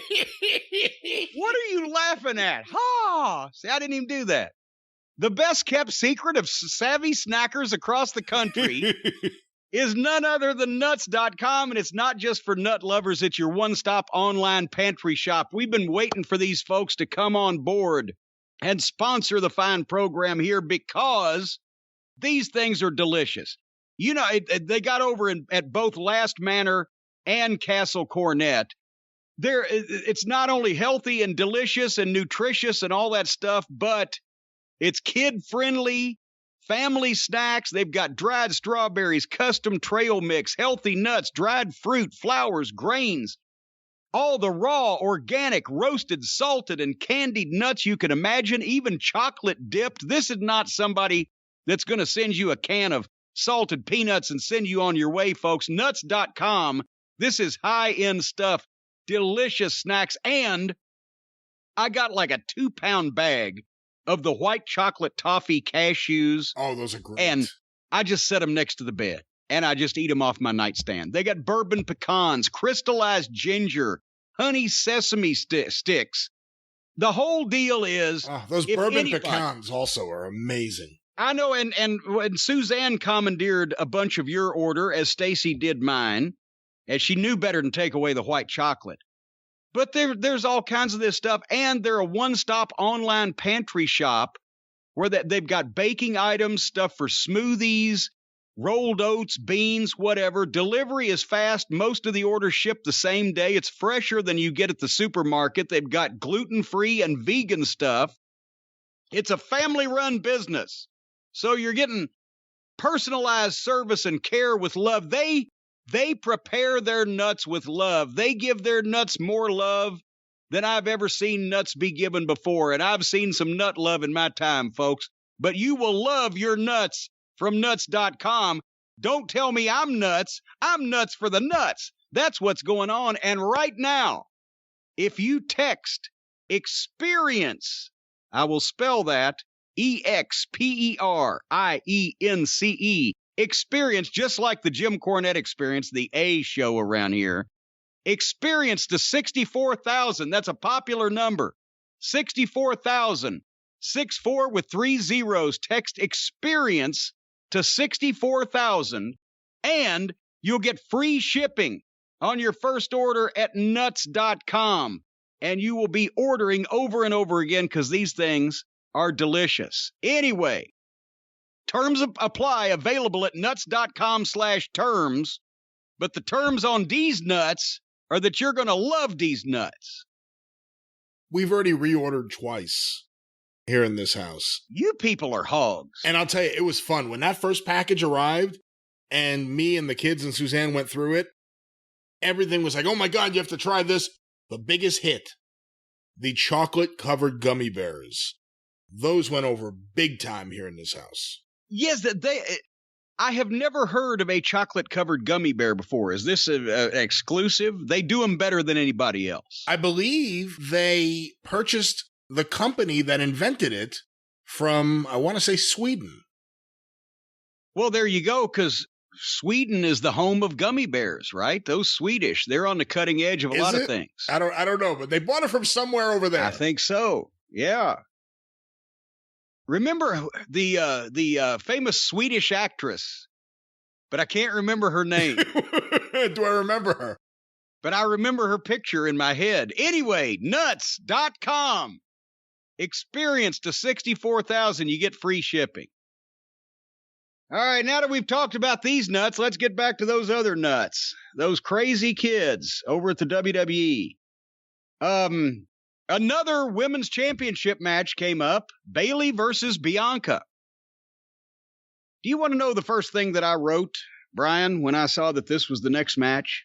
Do you write fast forward or do you just press fast forward? I don't know. Well, no, I wrote, so you mean to tell me that you're going to give me the second women's title match in an hour and a half right after Zombies. Fuck this. And then I fast forwarded. Because seriously, my patience was already at an end after the Zombies, and now they're telling me that we have had, hold on this show, let me just make sure I don't miss anything. We have had a 3-way for a women's title, then a handicap match that turns into a tag match for a tag title, then a fucking lumberjack match with Zombies, and now we're starting over at the beginning again with another women's championship match with different women in it. Did I miss anything? No, I don't think so. Okay. Then, guess what we had? So you didn't watch a second of it? No, I didn't. I didn't want to watch a second more of this show after the Zombies, but I wanted to see Reigns and Cesaro, and I was going to see how long it's going to take us to get there. And before we got there, another triple threat match for another men's championship. So the second 3-way of the night for one of the 3 men's championships that the same company features, Lashley has already put fucking Drew McIntyre out flat with the fucking hurt lock, as I recall. And Strowman is the drizzling shits. So this should be brilliant. McIntyre and Strowman and Lashley. Poor Bobby Lashley. In this match, we started out with one of the baby faces helping the heel beat up the other baby face and then turning around and jumping on the heel. And then the announcers remind us that it's no disqualification and no countouts. Lazy booking. Again, wait a minute, how many was that? Now, the first match, there was no count out, no disqualification. There's no time limit on any match anymore, so you can't say no time limit, no disqualification. First one, no DQ, no count out. Second one, no DQ, no count out. Third one, well, Zombies. So anything goes. And then fourth match I skipped. So I don't know if it was no DQ or no count out. And then the fifth match, no DQ, no count out. They started doing shit to each other. And they did shit to each other back and forth. Just a mess. Just moves. Apply what I said to the previous 3-way. You can't follow this shit. Nobody can cheat because there's no rules. Nobody's the real baby face here because the baby faces are fucking with each other, and there's only one heel, so the heel's outnumbered. Drew McIntyre has all the assets and all the tools, but they've stopped and started him to death. He beats Brock Lesnar, and then he gets beat before the end of the year, and then he wins it back, and then blah, blah, blah. Blown Strowman. I say that because he always looks blown up even when he's not doing anything. Did you see him dive off the apron onto Lashley and McIntyre and dove headfirst between the two of them and almost landed on the concrete floor on his own head? And he was in control of all of that. He actually dove headfirst and tucked his head to make sure he went more headfirst to the floor. One of the baby faces bashed the heel with the steel stairs. And then the other baby face beat the heel up on the fucking stage. I felt so sorry for Bobby Lashley. And then McIntyre throws Lashley through an electric light board, and they do the special effects with the flashes and zaps. So now the heel has been electrocuted by the baby face. And the announcer, God damn it. It was pretty impressive on the special effects. You had to, when he got thrown through the thing and all the zaps and everything, well, shit, it wasn't like an AEW exploding ring. It actually looked like it was fairly plausible. And one of the announcers pops in and says, well, the last time that happened, we didn't see Bobby Lashley for weeks. So the last time that he got electrocuted and thrown through the same exact place, he was gone for weeks. So if you hadn't seen the before, which I hadn't, I don't remember it, then at least you would think that this one that just happened was shocking to you if it happens regularly, apparently, to Lashley. Now the two babyfaces are left having a no disqualification fight for a title that neither one of them holds. Did I get that about right? Yes. So the two babyfaces are tearing each other up to be the first one to beat the other one so that they can win a championship that neither one of them holds to begin with. And old blown Strowman tried his choo-choo, but McIntyre caught him and belly-to-bellied him on the floor, and he took and I'm not a fan of floor bumps to begin with, but if you're going to take one, but he took a rolling belly-to-belly overhead throw into a rolling bump, and the announcer said, "Oh my God." But then, so McIntyre took care of old Strowman, and then Strowman picks McIntyre up, catches him as he's jumping, and power bombed him through the announce desk right onto the back of his head on the floor. Did you see that? Yeah, I saw that. He didn't drop him on the length of the table from the end where he would have a place to land and go. He, from the front to the back with a power bomb move, he threw him over the table. The table collapsed because it was gimmicked. And then McIntyre landed on the other side of the table on the back of his head with his feet up over the top of his face. Good God. And the fake crowd noise went insane. And probably so did everybody in McIntyre's immediate family. They think this fucking big idiot's going to kill him. And then McIntyre hits the kick on Braun Strowman because now Lashley's been gone for a while. But then suddenly, as McIntyre hits the kick on Strowman, Lashley appears without a mark on him. He's not burned. He's not busted open. I wouldn't say his hair's standing on end from being electrocuted. He's bald, but there's no evidence of electrocution, or electrification. Or no evidence of elocution in this delivery that I'm... See there? We'll bring it back to a linguistic fucking manner in a second. But anyway, and he hit a spear on Lashley. Boom, 1, 2, 3. Or hit a spear on Strowman, rather. 1, 2, 3. There is almost nothing about the WWE product, the AEW product, or really anything that resembles professional wrestling anymore, because the people on the independents and the kids getting in the business are watching these shows to learn how to do this. But then they can't even do this. They can't figure out how to. This is the biggest company in the world with the most experienced people, allegedly, and this is what they're doing. And then when the jackoffs and the outlaws and the mud show goofs and the hey kids, let's put on a show bunch try to copy this, they don't even copy it that well. And over the last however many years, this is what we've ended up with, is almost nothing about any of this looks like professional wrestling anymore. I don't know. What do you think of the second three-way for one of the 3 men's championships involving 2 baby faces and 1 heel? Well, let me just clarify, because it was a little confusing the way you said it. Lashley pinned Strowman to retain the championship. Yes, I'm saying McIntyre hit a kick on Strowman, but then Lashley reappeared, as I said, without a mark on him, hit a spear on Strowman, and boom, there you go. I'm not a big fan of these 3-way matches. Like you said, someone always has to disappear. I wish they'd even give us something different and bad that we can talk about instead of having to say the same things about the same bad things. I will say Lashley and MVP, I wish I hadn't broken up the Hurt Business, but Lashley and MVP, now that is something that could have worked anywhere.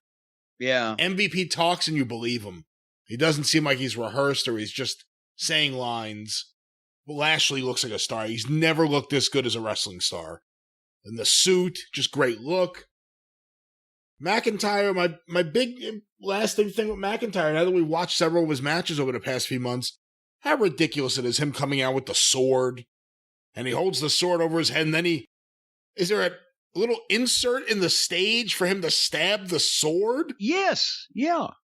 What the hell is this? But anyway, those are my only other thoughts. Not a big fan of the three-way. The next match I loved. This match, not so much. Well, and that's the thing. I would love to see Lashley against... I'd even watch Lashley against McIntyre again, even after that flat finish the last time, or whatever. But just... Poor Lashley, as I said, he can't get any heat here because he's a heel that's not only against two baby faces, so he's got the numerical disadvantage, but also the fact that, to be honest, Lashley is the best performer of the bunch here, and that stands out because Strowman is the shits. And as we mentioned, Drew, they would have cared, but they don't care now because they didn't finish what they started with him. I'd like to see Lashley against somebody fucking else. But I love Lashley and MVP. Lashley and MVP are great. However, after this night, maybe I've been underrating him, but Roman Reigns is really one of the very best. He is fantastic. Well, yeah, and okay, we'll go ahead and go there because after poor put upon Bobby Lashley by the skin of his teeth retains his title against, all odds. Then, and of course, they had to follow the zombies too. The zombies came before that. So it was disrespectful to, their main event, supposed one of their world champions. And I got to be honest with you, Cesaro and Reigns for another one of the men's championships. If this had been on any other show, you could see that not only do they have a star in Reigns, they've elevated Cesaro, but they ended up being Olivier and Redgrave, in the going on last at the 5th grade school play. They had a tremendous performance on a show that had already been established. It was all caca. And you shouldn't believe or invest in or get excited, whatever, anything. Nothing is to be taken seriously on a show with zombies and fucking tomfoolery. And then they tried to go out, and these guys kill themselves to be professionals. They're being let down by the fucking company and everybody involved in this other horse shit. I did like that Pat McAfee said he's the hottest wrestler in sports entertainment. Talk about a way to get around the fucking ban of calling them wrestlers. And I was shocked. Wait, a wrestling match. They're wrestling. Is Roman Reigns' glove hand injured, or is that the way he gets his headlock grip all the time? That's an old, although he doesn't cinch it up as good. Tommy Gilbert used to grab a headlock that way, grabbing his wrist instead of interlocking his fingers. But it looks odd for Reigns to do it to me. I don't know. I noted that Paul Heyman gives ringside instructions like a maitre d' suggesting a meal. Well, you could do this. So you could do that, But no, these guys, they were working. There was a baby face and a heel. They had the pacing up and down. The shit makes sense. It looks good. Cesaro even took a klutzy bump to the floor so that he could sell his uppercut arm instead of taking a regular bump and selling it.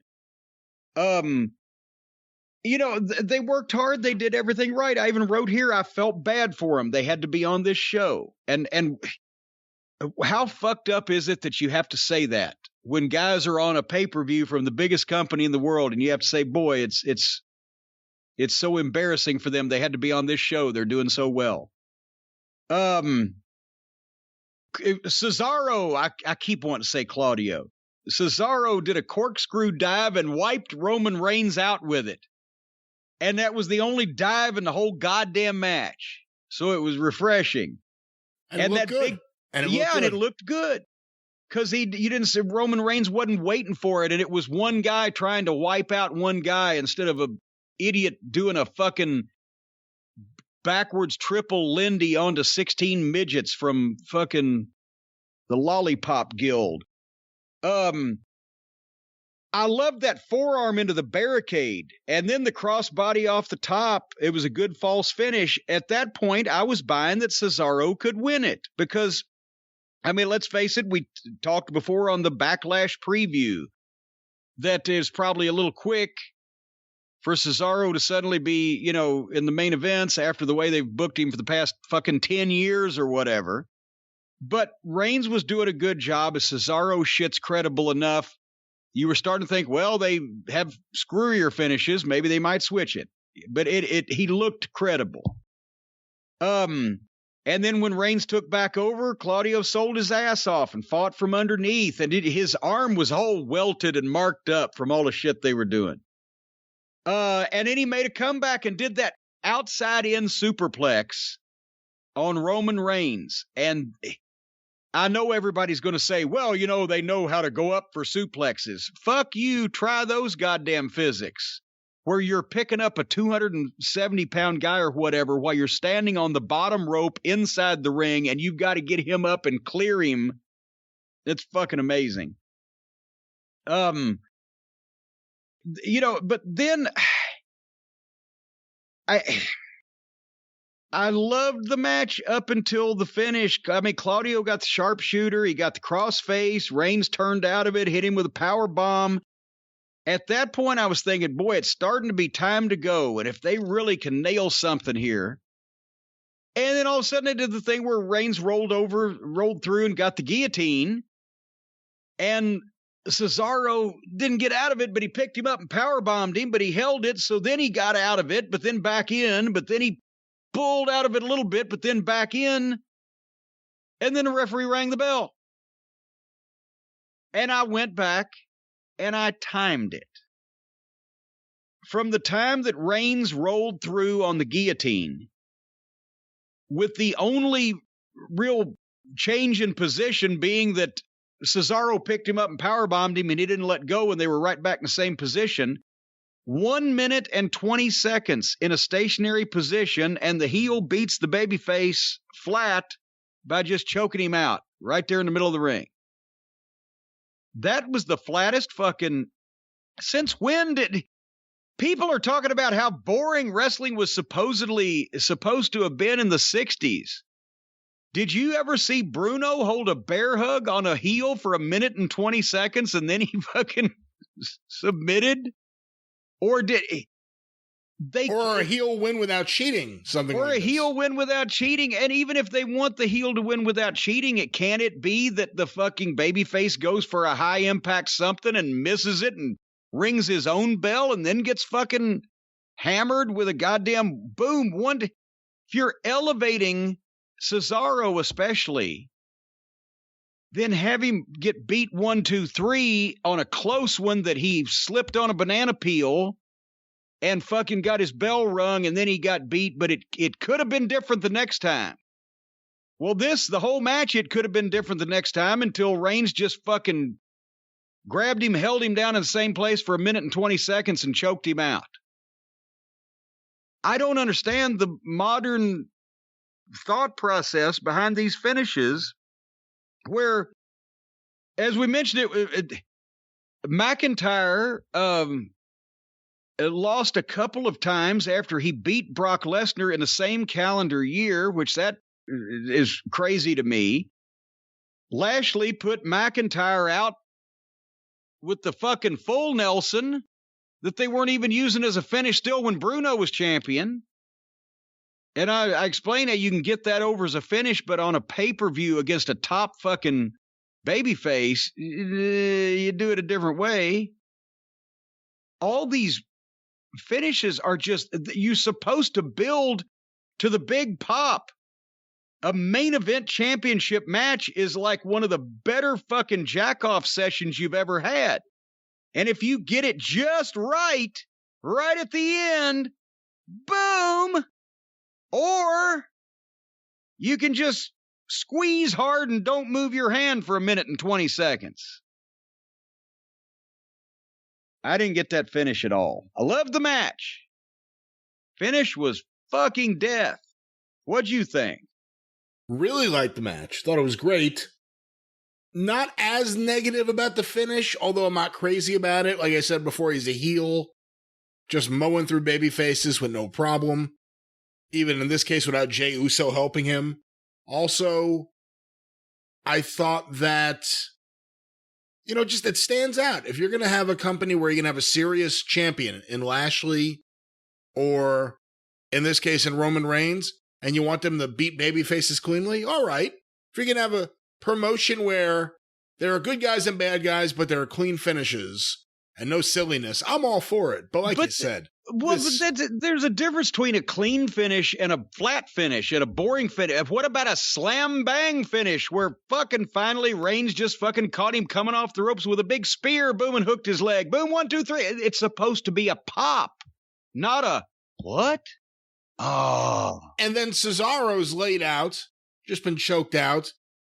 And at that point, fresh off an appearance at Paintball, wherever he came from, Seth Rollins shows up in the wackiest outfit I've ever seen.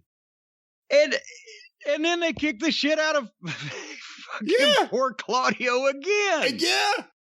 I thought he was coming out. I was like, oh, wow, this could be interesting, him and Reigns. No, they just keep beating up Cesaro. Yes. Okay, now here, that's an angle that you could do also. Have another heel come out and beat up the baby face that just lost the world title match, one of the world titles match. But in that case, then wouldn't it be better for the champion to catch, and Vince, this is another Vince expression that he hates. It used to be when you'd call a finish with guys, right? The agent or the booker, whoever, to say it's you and Jay Sharknado, and I'm the booker. I'll say, Brian, we want you to catch a quick one on Jay's. Because that way, it's like, just kind of catch a quick one is supposed to make Jay Sharknado think that he's not really being beaten flat. It's like they're just snatching one real quick, right? Vince hates that expression, catch a quick one.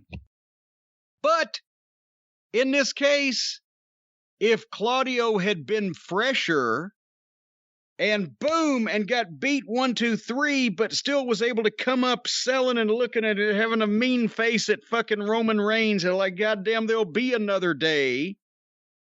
And maybe they were starting to jaw or almost get into it, and suddenly, out of nowhere, here comes Seth Rollins and jumps on Claudio from behind and Cesaro and kicks the shit out of him. But now at least you're not beating a dead body that's just already laying there on the side of the road. That would have helped make Cesaro look a little bit stronger, a little bit better. I just don't fucking understand anymore. They're doing their own thing now. They're paying some homage to wrestling by doing things that they've seen on old tapes that they don't understand the context of or the execution of, but it doesn't resemble wrestling. They're both heels, but I'd love to see Lashley versus Roman Reigns. And then you get MVP and Heyman going back and forth on promos. There you go. And that's exactly why, that's another reason why that you shouldn't have heels against heels or baby faces against baby faces as anything other than a once in a while thing, because then it becomes an attraction. Then it's like, wow, this is the kind of match we're not supposed to see. Why did the Midnight Express against Tully Blanchard and Arn Anderson draw those incredible fucking houses for that 6 or 8 weeks we did it before they quit and went to the WWF? Because they'd never seen that match before. It had never even been teased, and both teams had been there for at least 5 years at that point, or 4 years at that point. It would work because with Lashley, Reigns could be the heel in that equation, because obviously they could book it that way, but also because Reigns is a much better trash talker and better at the facials and at being a bully and a fucking condescending, abusive motherfucker, whereas Lashley's a badass, but you could switch him into the sympathetic position, and you've got MVP and Heyman to not only do the promos, but to offset each other at ringside, So there's something for each one of them to do, and there's no way that either one of them, and that's another reason you should have Heyman interfering more. Because if he did, then when you come up against a guy that's got somebody in their corner, that's to prevent that interference. That's what makes that part an attraction. So you just illustrate all these matchups they could have that would mean something if they hadn't already taken the bloom off the rose on all the things that makes those matchups special. Well, you know, Jim, maybe Paul Heyman would interfere more at ringside if he had some more self-confidence, if he had more hair on his head, if he had, years ago, started using keeps to prevent what has happened. That's exactly right. It's all about the confidence, and you can tell that Paul right now, he needs something to keep his head warm on those long, cold winter nights. But folks, you won't need a head warmer at all if you start right now on keeps.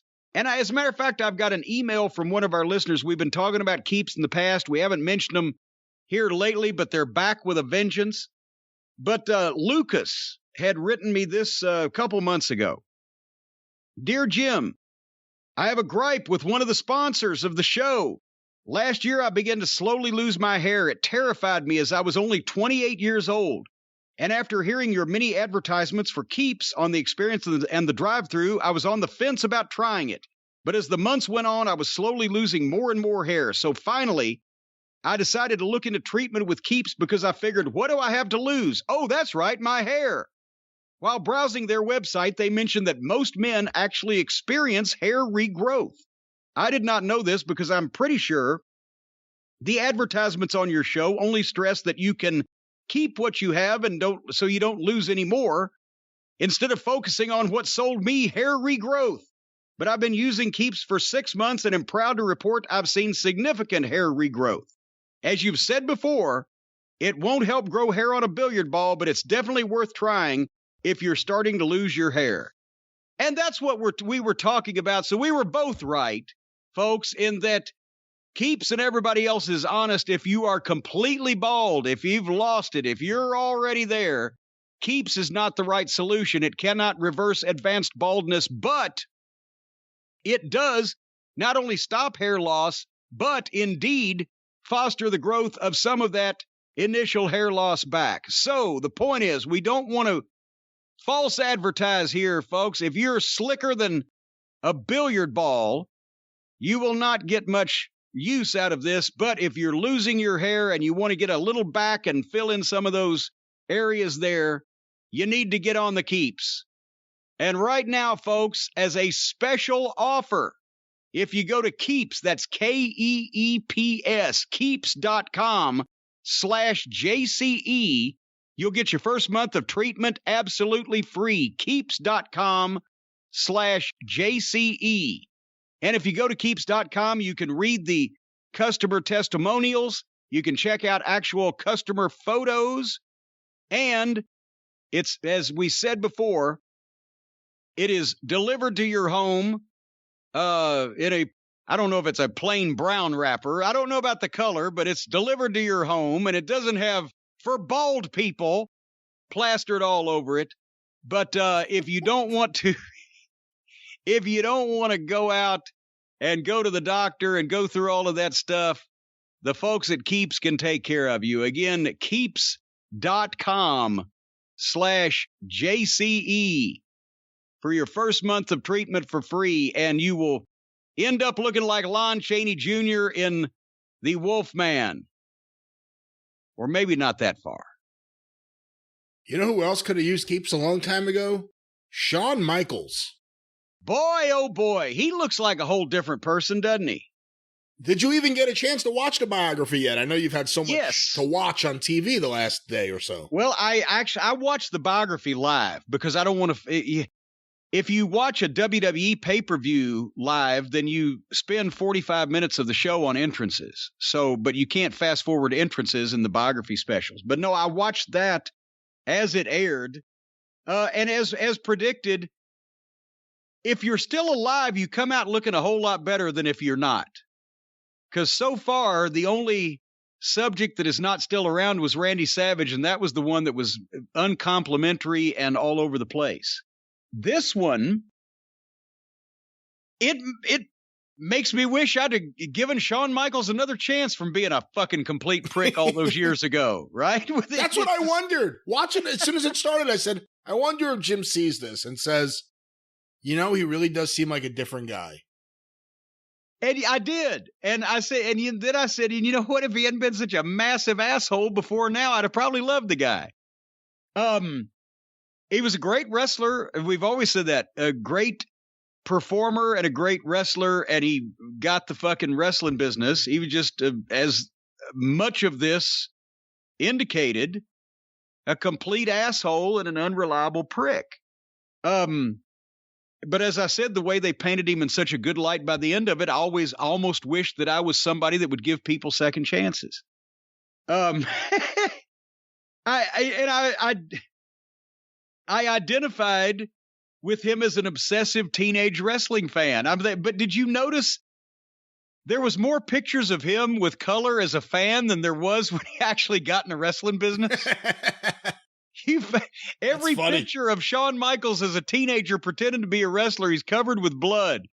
And point to me the time in his career once he got into business and became a star that you ever saw him bleed. So he got rid of that fucking early obsession. But you can tell guys that are good, that are naturals, and that are going to be even better than they are already. You can tell the guys that can see it in their head. He watched wrestling, he saw it. And this is another one. Remember we said last week, Booker was 30 minutes into his story before he even took a wrestling lesson. 5 minutes into this show, Shawn Michaels had seen Southwest Championship Wrestling, and he was hooked.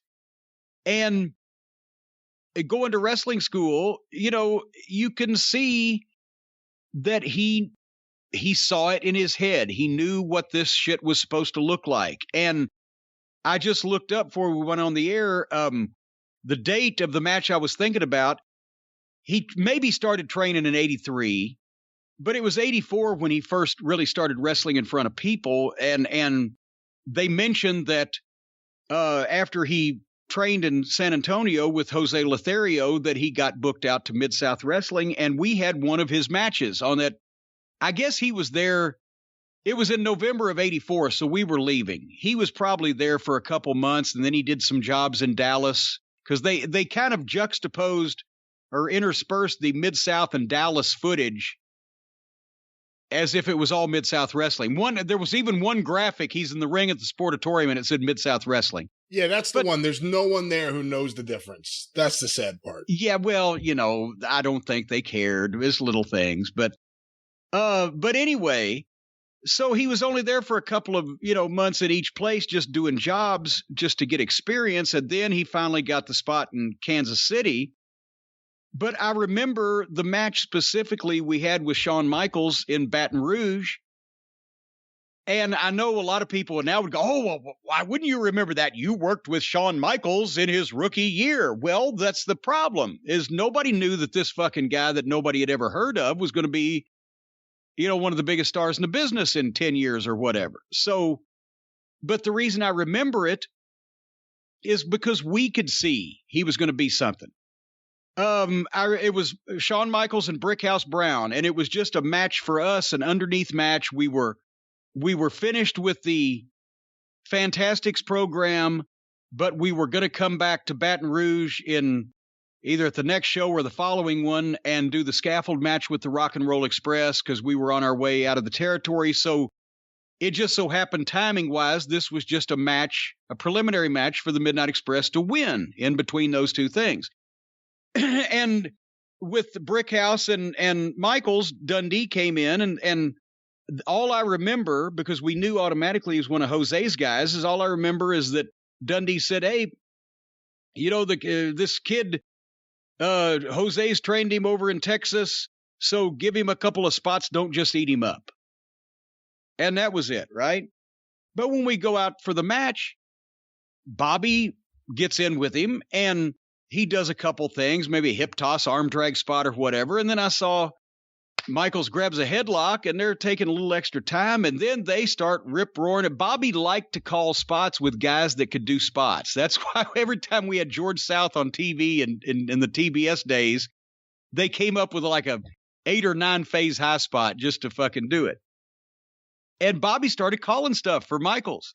And he even got in the run up the buckle and flip off the top rope that you saw tape of one of those in the biography special. He was doing that as a young babyface when he's still brand new, but he was nailing it perfectly. So the point is, Bobby called extra stuff with him on the fly because it wasn't that Bobby was impressed because he could do a backflip off the top and land on his feet. He was impressed by the way that he could do arm drags and grab a fucking headlock without hurting you, and his feet were in the right place. And if you shot him off, he went, or if he reversed it, he did it. He was just doing everything right. So that's why Bobby sat down with him for a second and said, "What else can you do?" or whatever. "I can do a backflip." Okay. And he worked it into a spot. But that's, I guess, what is that? Is that like the wrestling equivalent of if you were a stand-up comic on the Tonight Show, Carson called you over to the desk after your routine, where Bobby Eaton would call extra stuff with you because he could see you had it. So, and then after the match, Dennis and I were also saying, that kid's going to be something. You could tell even then, you didn't know he was going to be the biggest star in the business, but you could tell he was going to be a very good worker just because he was a natural. And I loved also one of the Mid-South TV matches they showed at the Irish McNeil. It was Michaels against Buddy Landell, and Michaels was arm dragging Buddy. And I don't know if it was that match or if it was one in a house show or whatever, but Shawn rubbed Buddy the wrong way, and Buddy took Shawn down and rubbed him a little bit the wrong way himself. And then that was 1984. So in 1995, when they're wrestling in Knoxville at the Super Bowl for the Intercontinental title, that was the story behind Michaels' promo where he said, Buddy Landell, I knew you when I was a nobody and you were a somebody. But now you may be somebody in Knoxville, but I'm so much of a somebody, or something like that. He was reminding him, hey, you fucking jacked me around. And even though he was professional in the match, he wanted Buddy to know that he still remembered it. So that may have been that match or one they had in one of the houses. But, and as a matter of fact, I know when he got the spot in Kansas City and met Marty Jannetty there, we barely missed actually having probably one of the first matches with the Rockers, now that I think about it, because when they booked us in Kansas City in May of 85, the Midnight Express went in to work with Marty Jannetty and Bulldog Bob Brown, because that's when Bob Brown, who was the booker and the top babyface, if you can call him that, for so many years, had the young kid that could do everything, Jannetty, as his partner. But if they'd have booked us a month or two later, maybe we'd have got to work with the Rockers, and that match would have actually happened. That would have been interesting. Anyway, they were a great tag team, him and Jannetty had experience at that point. So even though Jannetty may have been the guy that was kind of leading him in the ring, he may have been the one that corrupted him in the locker room. And I can't believe they didn't show more of that Rose and Summers match. That was the big fucking thing. And part of it was because the AWA was gasping even at that point. It was on its last legs and it had lost a lot of the talent. But the Rockers and Rose and Summers were fucking tearing the houses down, what was left of them. And that TV match was one of the big matches of the year, was it not? Well, you may have been a little young, but you got tapes shortly afterwards when you started trading tapes. That was a big deal match. It was. It was a match that everyone talked about for years, and when they finally put it in perfect quality on one of the Shawn Michaels DVDs, that was a big moment for a lot of people. But certainly one of the big... Try to think of anything else from 86 in the AWA that really stands out. I mean, it's really that match. Well, yeah. That's not fair. Kurt Hennig and Nick Bockwinkel, but... Yes, that was 86 too. So... And of course, Buddy Rose was tremendous, but Doug Summers was a great worker. It's just his his look was so completely bland, right? That it was hard for him to find a top spot, and he got it there. But they danced around the Rockers' first trip to the WWF in 1987, where they got fired the first night after the deal in the bar, but Michaels was like, well, it was all blown up out of proportion. What was it? Do you remember what they actually did, or was it just the overall presentation that they made in the bar that night? I don't remember, but whatever it was, I don't remember being, we didn't really do anything. It was just the stories got out of hand. And Yeah, no. Vince had to react to the stories. No, it did not happen that they brought a team in that they were going to push on television and fired them after one night because of stories that people told about what they did in the bar. But anyway, I'm sure Ron Fuller was thrilled over the statement from Michaels that in Continental, if you wanted, you could get your 100 in cash, or you could get 50 cash and 50 in blow. Although Michaels was pretty honest about the fact that he took almost every drug you could conceivably take for a long period of time there. Yeah, just when you look at him and you think, oh, he looks like he's had it rough. Then they show Jannetty. Yeah. He's missing a tooth, and he just looks like a mess. I love Taker said that when they came back to the WWF, there were still a couple of peckerheads. The Hart Foundation match, the Phantom title change, that was a big deal at the time, also in the newsletters and amongst the small, smart fan population of the time there, because that was the first time in the history of any major promotion. There had been Phantom title changes in the territories all the time when some guy left with no notice or whatever the fuck, and you said, well, so-and-so beat him in Bluefield, West Virginia, and then that match never happened. But this was the first time that a major promotion had ever actually on purpose switched its championship and then just said, you know what, never mind. We're just not going to act like that happened. Can you think of another one? There must be an example somewhere. I can't think of it. And again, their plans really changed because they were about to, I think, let Neidhart go. And after they decided not to air the footage and to put the belts back on the Hart Foundation, it saved his job, I think. Yeah, but also there had to be something else going on in Vince's mind at that time besides, well, the rope broke and it was a shitty match, because then they could have redone it at some point. But I think afterwards, Vince, as he was wont to do sometimes, just say, you know what? No, I'm cold on that whole thing. Let's not do it. But that was, for the smart fans, that was shocking at the time. I know the way it is now, the people can't understand this, but a lot of the fans that heard about the match, even though it wasn't shown on television, were like, but that's bullshit. They won the belts. The belts changed hands. It was at a show in front of people. They're ruining the integrity of the championship. That was a big deal, not just amongst people in the business, but the fans thought that, because the early smart fans actually took up more for the traditions and rules and parameters of the wrestling business than the promoters. Whereas now it's completely, well, nobody gives a shit, but the smart fans now don't give a fuck about whether anything's credible or meaningful or whatever, whereas before they were the guardians of the integrity of wrestling.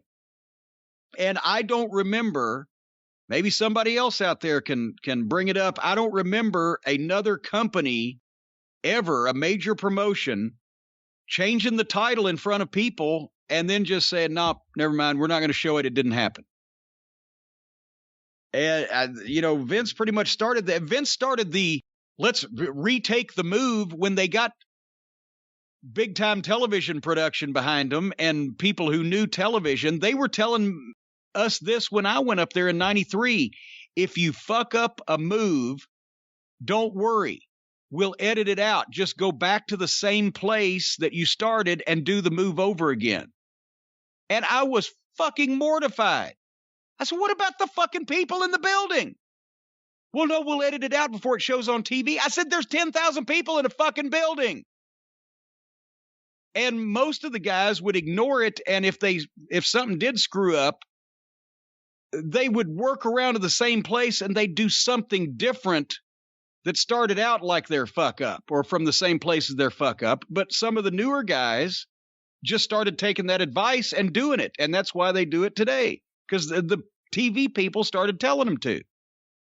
Just fucking lunacy. Anyway, the breakup with Marty, I hadn't seen Marty go headfirst through the barbershop window in a while. So that was, but there he becomes, the second fiddle and the Heartbreak Kid takes off. And the WrestleMania 10 ladder match was phenomenal. I was there live. I came back, stole it for Smoky Mountain, came back talking about it. I think Flair has referred to it as the night that Shawn Michaels had a match with a ladder and Razor Ramon was there. But that really did elevate him and at the time, again, nobody'd seen the ladder match and there was only one ladder. Michaels even mentioned that. By the way, they interspersed this whole thing with Michaels sitting down watching tapes with people in NXT, coaching at NXT at ringside. If he's doing all this, why aren't the guys in NXT a lot better than they are? Is anybody listening? But anyway, he mentioned, we only had one ladder back then. Yeah, the way it's supposed to be before it got fucking stupid and just a fucking stunt show. They told a story with a ladder and trying to get a prize instead of, hey, let's build all these fucking erector set projects like we're in shop class so we can jump through them. Now, was it 6 Marines or 9 Marines, Brian? Because at first they said 6, but then I think Triple H's talking head comment was 9. I thought they said 6. Well, they said 6 at first, but then somebody later followed. It was it was a clip of Michaels where he said, yeah, I got beat up by 9 more because they were telling 9 at the start. Remember when it first happened, the story was 9 of them. And then it was down to 6 because I guess, 9's a little crowded. It was 1. Michaels was drunk. We've told the story. They pulled him out of the car when he was already sitting down. He didn't know what was going on. I'm not saying he would have beat the guy, but he didn't have a chance. And Davey, who could have saved the day, was stuck in the back seat of a 2-door car. But it's 6 for A&E's purposes. Vince McMahon's sound bites have not added a lot of perceptive insight into any of this. Do you feel like it's just like he knew they wanted him and had to have him, and he was giving them as little time as possible and didn't get the fuck out of my office?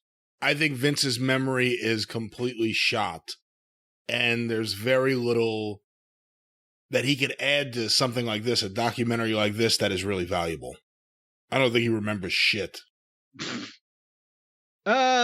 They had the guy on who shot the video of the curtain call in Madison Square Garden and showed the footage there. We'll never get rid of that shit. I would like to meet the guy who shot it and then spread it around so that I could slap him in the fucking face, tell him what a piece of shit he is. Whoa, it's not his fault they did it. It's not his fault they did it. It's his fault that people outside Madison Square Garden have seen it.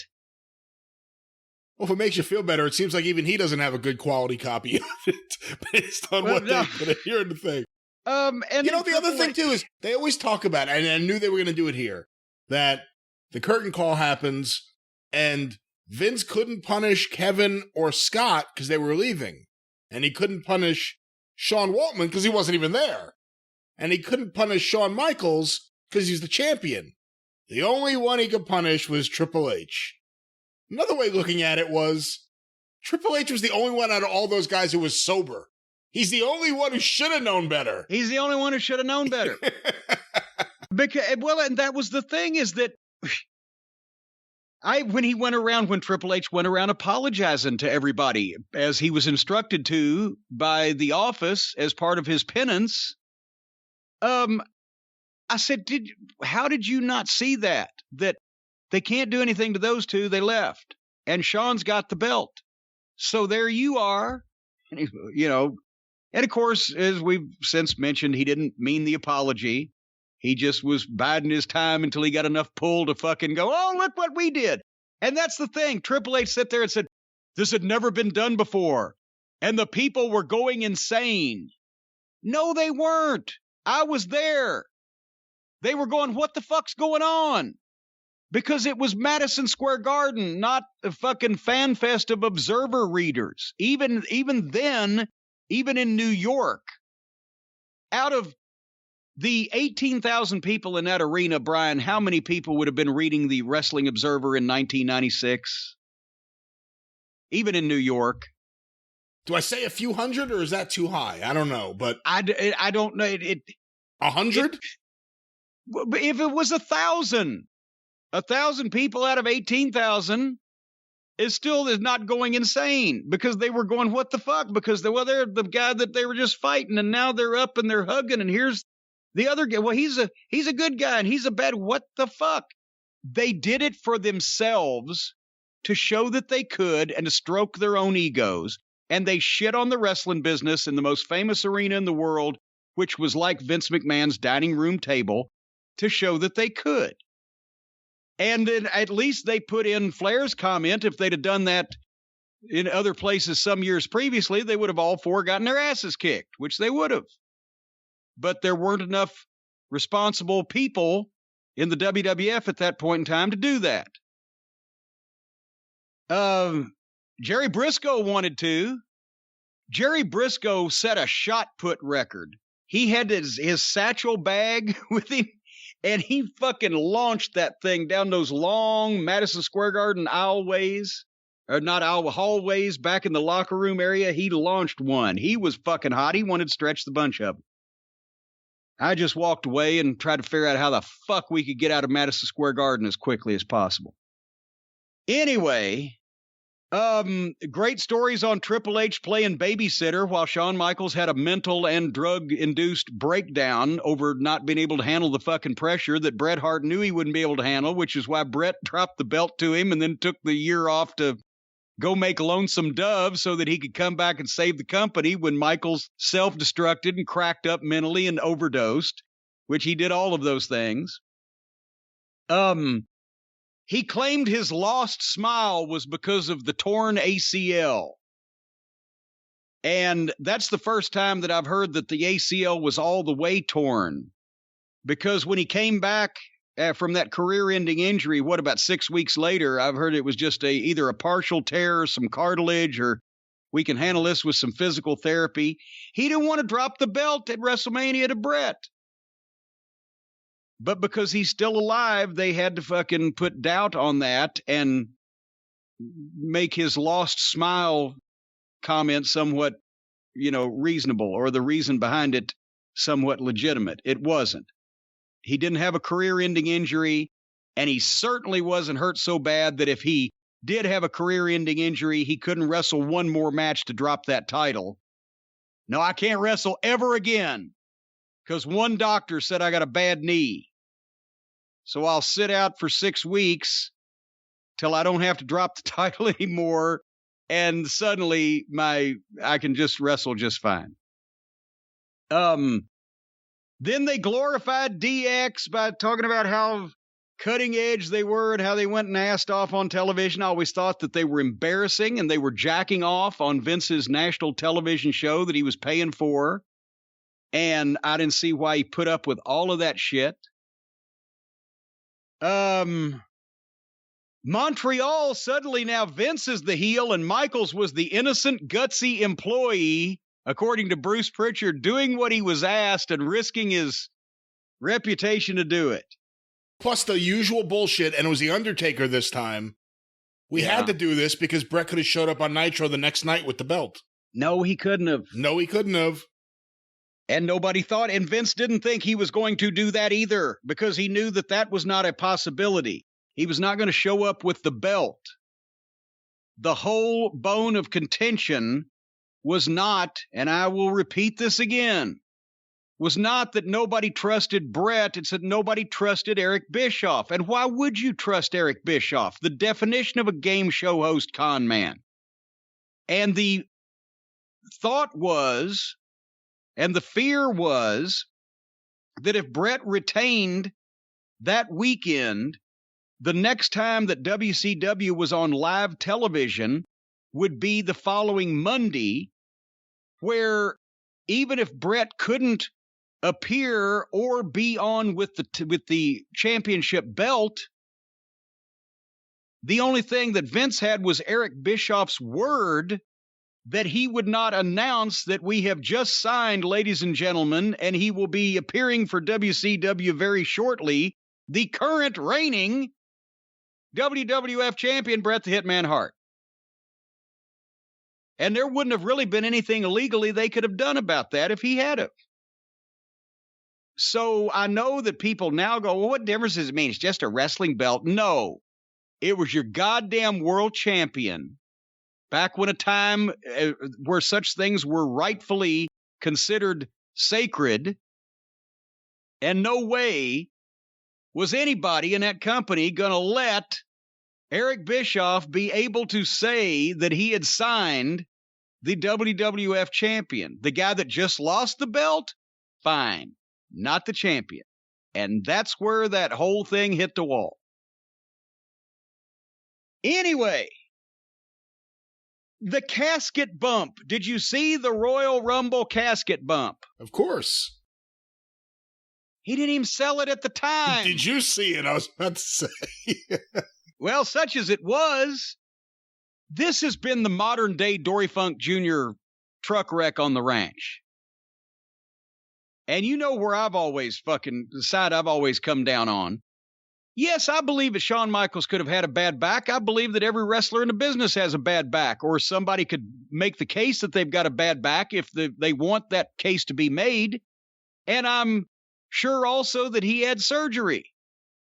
And I'm sure also that everybody that's seen it has said that the incision was about 1.5 inches long. And that's about the same incision that Stacy had when she had her back surgery last month. And I'm sorry, I don't buy that Shawn Michaels, after all the other shit that he's pulled, or had pulled at that point in time, takes a nearly phantom bump, finishes a match, complains about his back, puts doubt in Vince and everybody else's mind that he's going to show up and do the right thing at that year's WrestleMania, drop the belt to Austin. And then with all the things that they didn't go into that he did to raise that confusion, having to stay at a different hotel, refusing to come to the fucking building until such and such a time, and then on his own fucking terms. If so-and-so's around, then I've got to have protection, and I don't want to be around anybody, and I don't know what I'm going to do. And then after that, he's still under contract, but he takes time off to have back surgery. And that back surgery in 1998 ends his in-ring career for 3 years until there is no other competition for Vince McMahon. WCW goes out of business. At that point, Michaels' contract is up, and it's not going to be renewed because now Vince doesn't have to pay Shawn Michaels to not go to WCW because there is no WCW. Suddenly, Shawn Michaels can wrestle again. It's amazing how this shit works out. Anyway, so after WrestleMania, he has the back surgery. He falls in love with a Nitro girl on television. One of those heartwarming Andy Hardy type stories. That's my favorite. That's the most Prince-like story in the whole thing. Just watching Nitro, I'll have her. Tell her to come to San Antonio. Tell her to come to me. And there was a nice babyface speech in this by Shawn over he hit rock bottom. And apparently, who would have known his wife, the Nitro girl, started the religious thing. And he became addicted to religion to replace the drugs. And, of course, they don't talk to the world-class spinal surgeon that put his back in shape and ended his career-ending injury. They don't talk to him. His wife says a miracle is what it was, that his back was healed. A miracle or not getting paid anymore. He came back, the Flair match. Now he's a teacher and a mentor. And once again, the redemption story at the end, it made me even madder, I think, at the end at Shawn Michaels, because I worked with him there, coexisted for 5 years. And if he hadn't been such a raven fucking asshole, a piece of shit, a prick, an unreliable fucking pillhead, then I could have said all kinds of wonderful things about him as the greatest in-ring talent of his particular decade. So it makes me more mad at the end at Shawn Michaels that he had to set that fucking standard for himself so that I would never give him a chance to be this sunny Christian mentor that he's now become.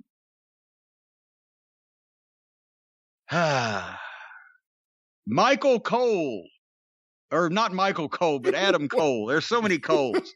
No, Adam Cole said at the end of it, he described Shawn Michaels as kind, generous, and humble.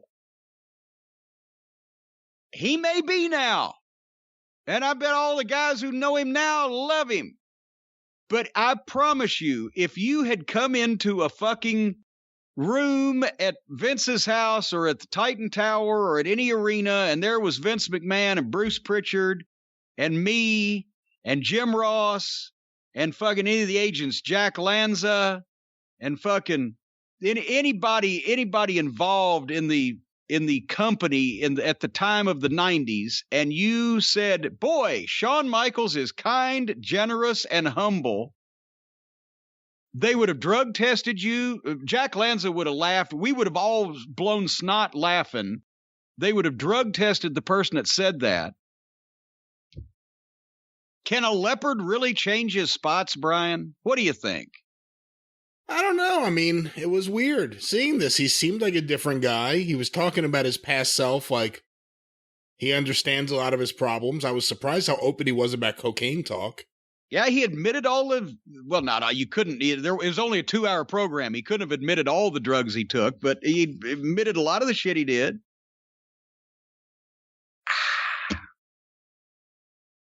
But it just seems like, and here's the thing, next to fucking Shawn Michaels in his prime, Randy Savage was a model employee. He was somebody you could count on to do right by the business. And he gets slandered because he's gone. But meanwhile, everybody else is still around, no matter what they've done in the past. It ends up with a positive outlook. Randy Savage's biography ends with some fucking ex-girlfriend stripper talking about his goddamn surveillance cameras. But Shawn Michaels, of all people, ends up being kind, generous, and humble like Shoeshine Boy.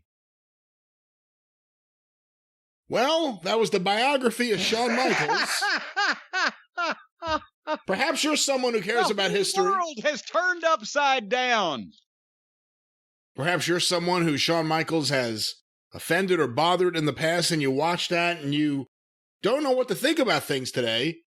Perhaps you regret thinking about suing Shawn Michaels in the past, and you want to just forgive and forget.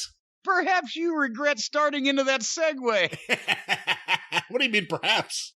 Perhaps we could just get to the bottom of the matter and tell the people that there's only one man that you should call if you need help in a legal arena, or one man that you should call if you need tickets to a big event in Beckley in August. It's all the same man. It's all this man. Call Stephen P. Wait, what the hell is that? If you need to sue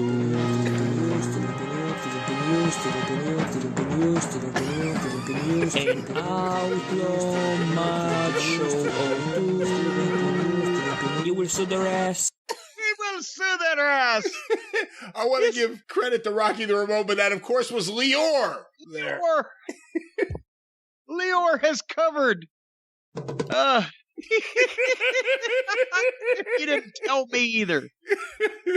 Oh, he will sue your ass. Folks, if you need someone's ass sued for plagiarism of another copyrighted musical work or whatever the cost may be, call Stephen P. New at newlawoffice.com, 888-692-8084. We have mentioned so many of the cases and the class action suits and the group representations, all the things that Stephen P. New has been involved in with cancer-causing agents in Minden, West Virginia being left in the ground, with the talcum powder cases, the Roundup cases, but most recently, incredible news on the earplugs, the defective earplugs that our service members were given by the 3M Corporation that caused their hearing loss and hearing damage.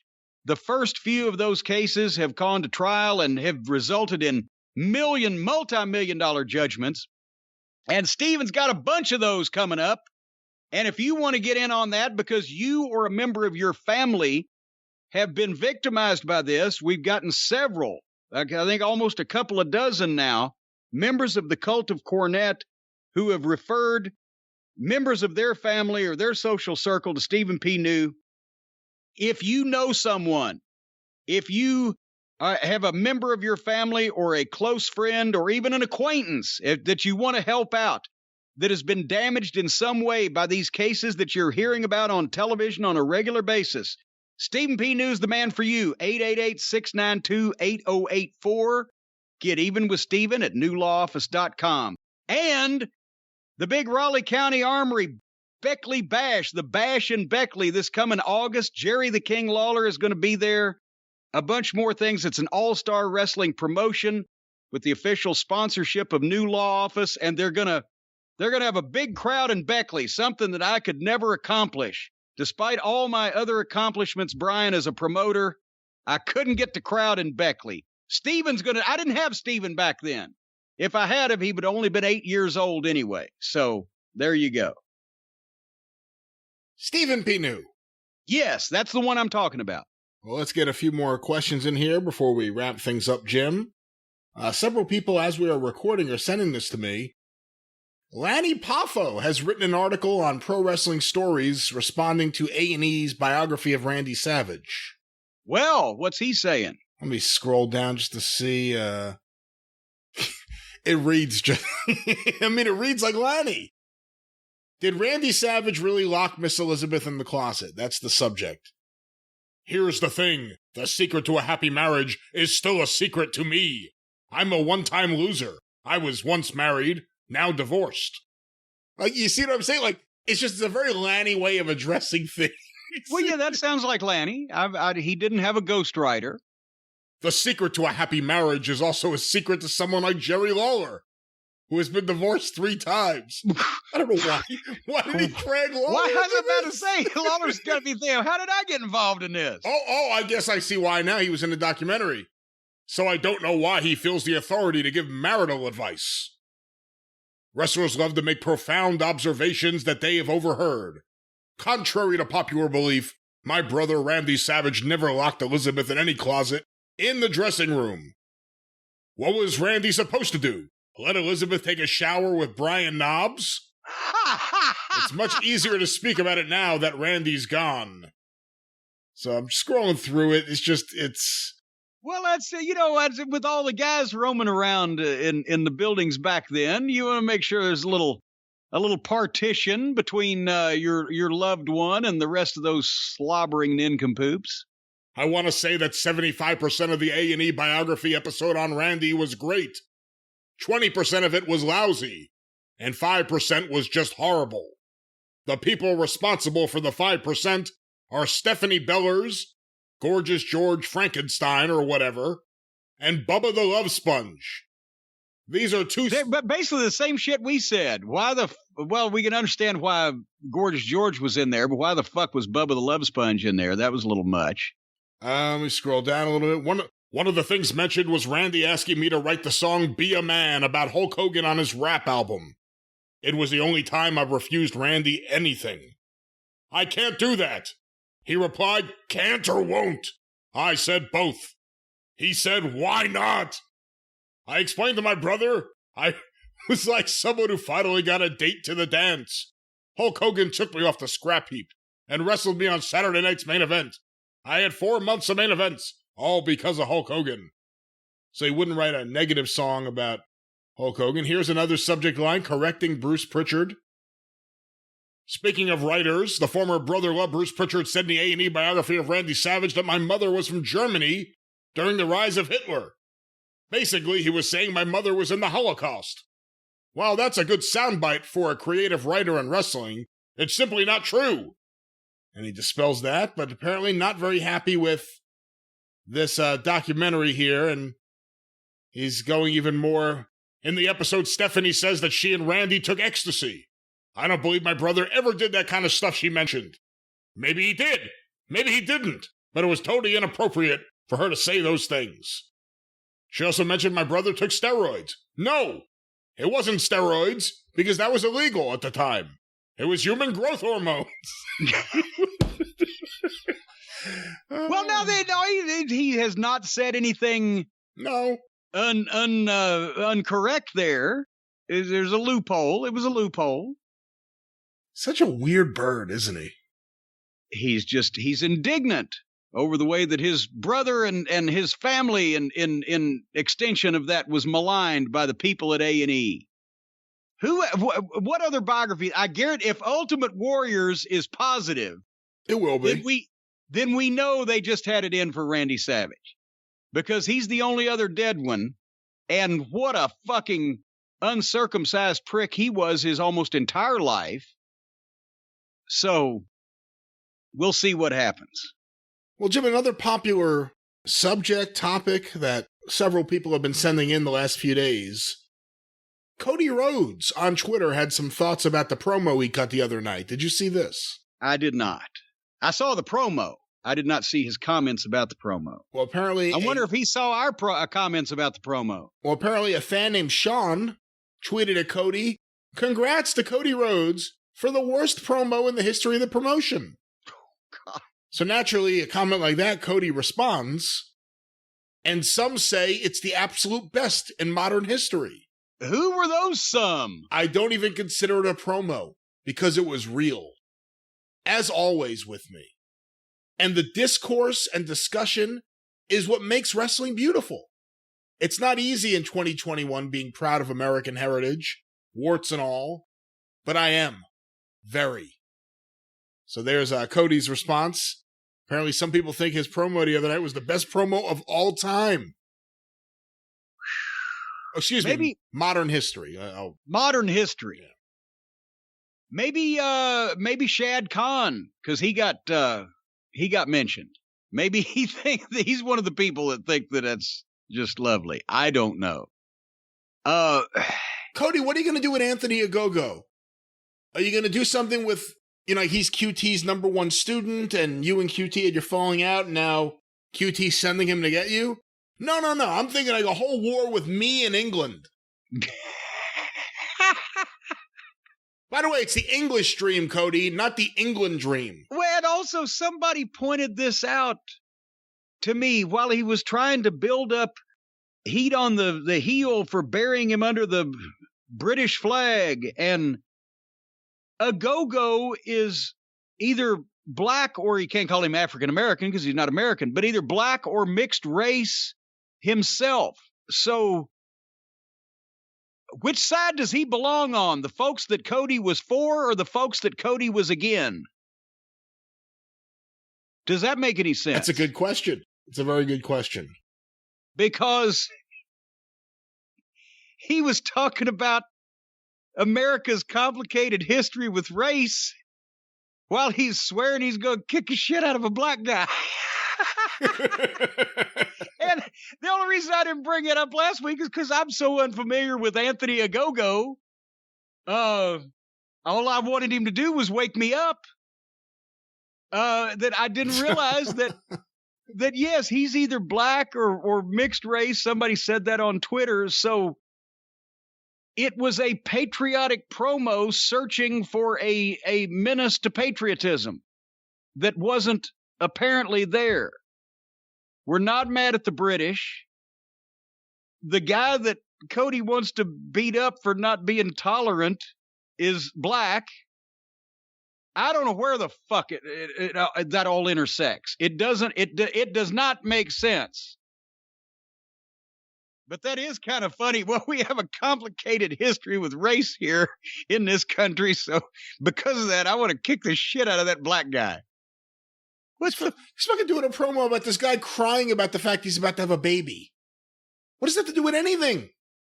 Well, that was to get the part in, because he could muster up a sniffle or two. That was to get the part in about how that there used to be segregation in Atlanta, but now he's, as you mentioned, having the first interracial baby of all time in the same Atlanta that 60 years ago would have been segregated.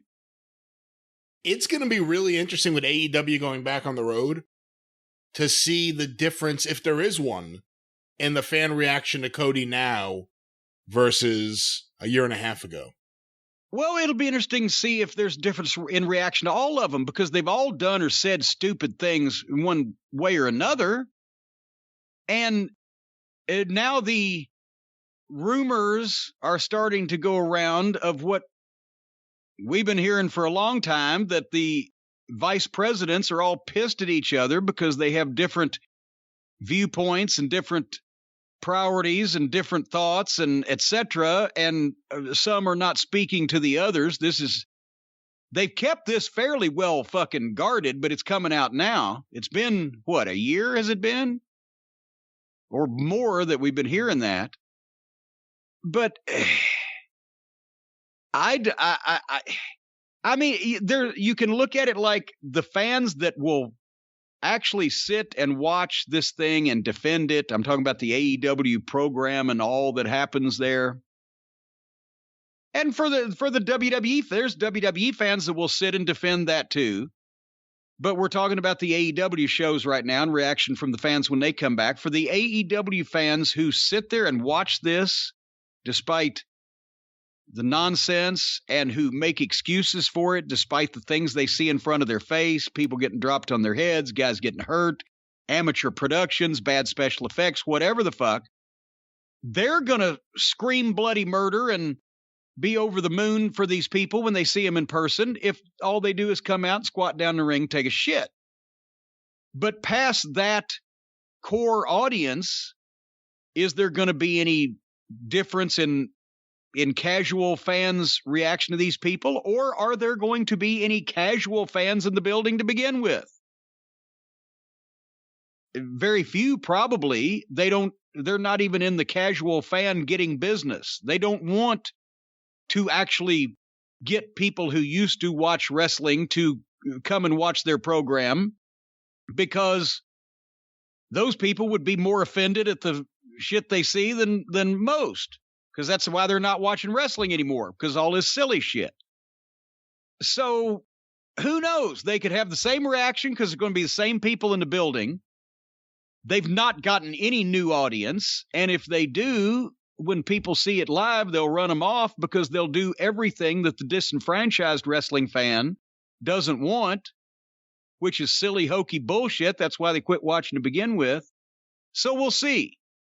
If they don't have different reactions to some of these people, then we will know that there is absolutely no one besides the diehard AEW faithful fan going to these fucking events. We have another question, and this is one that several people have sent in. I guess I'll ask this because he said something about you.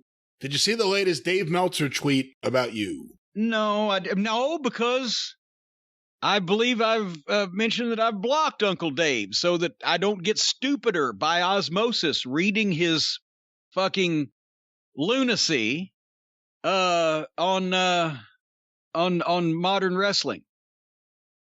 Well, I'm going to try this. I haven't played this. We'll see what this is. This is something Rocky the Ramon sent in. Let's play this before we read this tweet.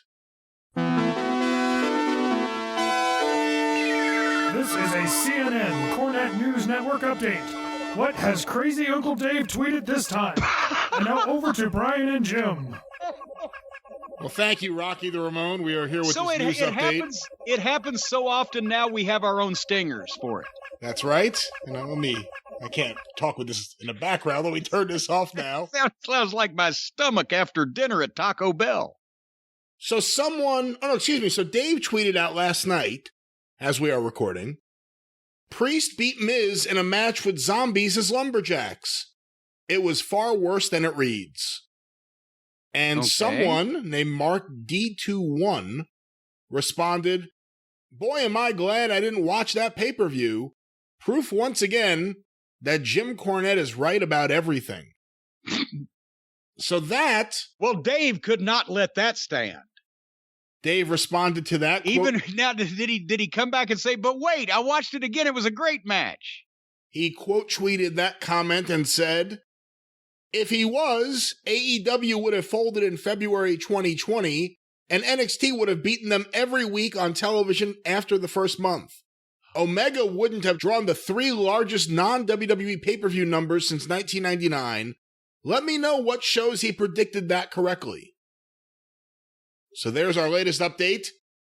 This guy said Jim was right. This lumberjack match, even before we knew what the he not only said I was right, but he agreed with Meltzer. And then Dave got hot. How dare you agree with me while at the same time saying something good about Cornette, who says things bad about my little friends? The guy that mows Dave's lawn knocks on the door. Dave opens the door. The guy that mows the lawn says, you owe me $75. And Dave says, well, I'll have you know that AEW sold more pay-per-views than any other lawnmower people in history of. Is it an issue now? Has Dave ever been on medication that he can not be on now that is causing some type of short circuit in his brain chemistry? Does he need to be on medication, or is he off of it, needs to be on it, or is he on it, needs to be off of it? Or what the fuck is it that he can't process that a lot of fucking people don't like that stupid fucking program or the stupid fucking people running the program? No, this is specifically about you. This is about you. But it's about me, but it's because I'm his whipping boy, because I call attention to every stupid thing they do, every stupid thing they say, and everything they get wrong, because it's rotten wrestling and I'm offended by it. And I've been offended by the rotten wrestling that most of them have been doing since before AEW was formulated. It's just that there never before was one idiot with enough money to waste and a lack of enough sense to put all the outlaw mud show goofs in the same place at the same time. So now we get a plethora, a cornucopia of mud showness every Wednesday night that's watched by a small group of people in the overall scheme of things in pro wrestling. And he will not, under any circumstances, even attempt to be halfway honest or fair. No matter what they do, he will spin it in such a way that it sounds positive, even when it's fucking stupid. And if anybody says anything about anything, he will figure out a way to tie it to AEW. And the only way that he can defend what I say about them, their show being rotten, and them not knowing what the fuck they're doing, is by, well, but nobody else is doing any better. Yeah, because the whole thing sucks, because shit like this is what's killed the wrestling business. I'm not saying it's going to get any better. The wrestling business is not going to get any more popular than it is now. It's going to get less popular because of people doing shit like AEW, like WWE with the zombies, and because of people like Dave Meltzer, who used to know the difference, at least between good and bad wrestling, and would admit that. But now, because he's looked up as somebody, or looked up to as somebody finally by these fucking little children, and they're friendly to him, and he has apparently, he don't have a dog or a cat or anything else to lavish his attention on, so he fawns over them. And everybody that's known Dave for 3 years is, oh, well, Dave loves that type of thing. And everybody that's known Dave for 30 years is like, what the fuck has happened to Dave's mind? So, again, I just as soon not talk about Dave anymore, because it's sad that a fucking guy that had that much respect from so many people for learning so much about wrestling has to go out in flames at the end of his life by rolling over and playing dead for these fucking mud show cosplay artists, instead of telling them what he, I assume, really thinks, because he can't believe this shit. If he had seen shit like this in any other year, over the 40 years he's been writing about wrestling, he would have scoffed it out of the fucking building. But because it's his friends and the fucking cool kids, and now it's okay. It's fine now. He can't really believe that. So again, I'd as soon just leave it alone, because I'm done with Dave. I'm disappointed in Dave. I'm embarrassed for Dave and by Dave that he acts this way, and he's ruined his reputation, especially for these fucking nobodies, for nothing. Ruined his fucking 30 years. He builds this up, and he throws it in the tank for these fucking jackoffs? Fuck. But he can't get me out of his mind. He will bring me up if somebody's asking about the fucking weather in Albania. Well, Cornette was wrong about it. He said it was going to rain. Mike Tenay knows the weather better. Yeah, Mike Tenay, who knows more about wrestling than almost anybody else that I've ever talked to. He doesn't agree with any of this stuff. He can't. Either that or every conversation that I've had with Mike Tenay, he was working me and lying to me about anything related to the wrestling business, and anything that he liked in the wrestling business, and anything he believed in the wrestling business. If Mike Tenay is watching AEW thinking, wow, that's a really good show, fuck. Jesus Christ. I don't know what's wrong with Dave, and I don't care anymore. And just be a little careful labeling other people as being out of touch when you have a disaster like you just had with uploading a Bruce Mitchell show, which immediately turned off your people, who immediately went crazy. People started canceling, and you had to pull the show down for something that 2 seconds of thought would have told you what was going to happen here. Hey, 2 seconds of thought would have told people that nobody wanted to see Bruce Mitchell's fucking melting face 30 years ago, much less today. Nobody wanted to hear from him. He's never had anything to do with the wrestling business. He's never had any expertise in the wrestling business. And he's an obnoxious, self-important sack of shit. So then you've got a guy that's clearly lost his mind, bringing on an obnoxious, self-important sack of shit that nobody ever wanted to hear from to begin with on his program, and people complain. Imagine that. Let's get a few more questions before we wrap things up, Jim. A popular one that people have been sending in from multiple sources, some of them even blaming us, you and me, for this, but there are now reports going around, various members of the wrestling press are reporting, that the AEW executive vice presidents are not on talking terms at all times, and I just said something about that. Maybe having internal fighting in AEW. You think?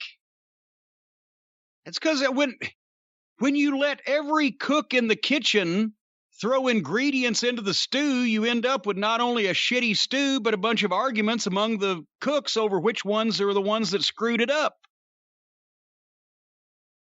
So, if anybody thinks that these fucking yahoos have anything in common as people, they fell into a fucking gimmick group that they wandered into kind of blind, and then were associated by being in that group.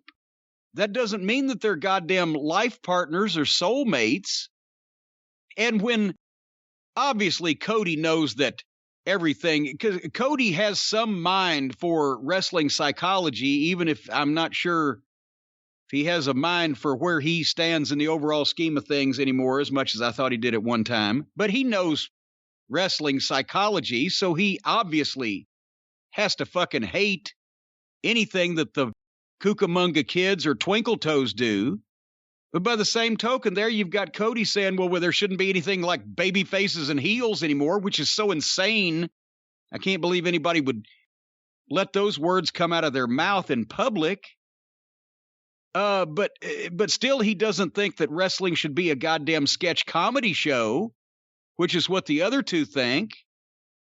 And then, we've just heard that interview with QT Marshall where he spilled the beans on how that they all get together and write this rotten schizophrenic program on group chat like it's a bunch of fucking kids getting together to plan a birthday party.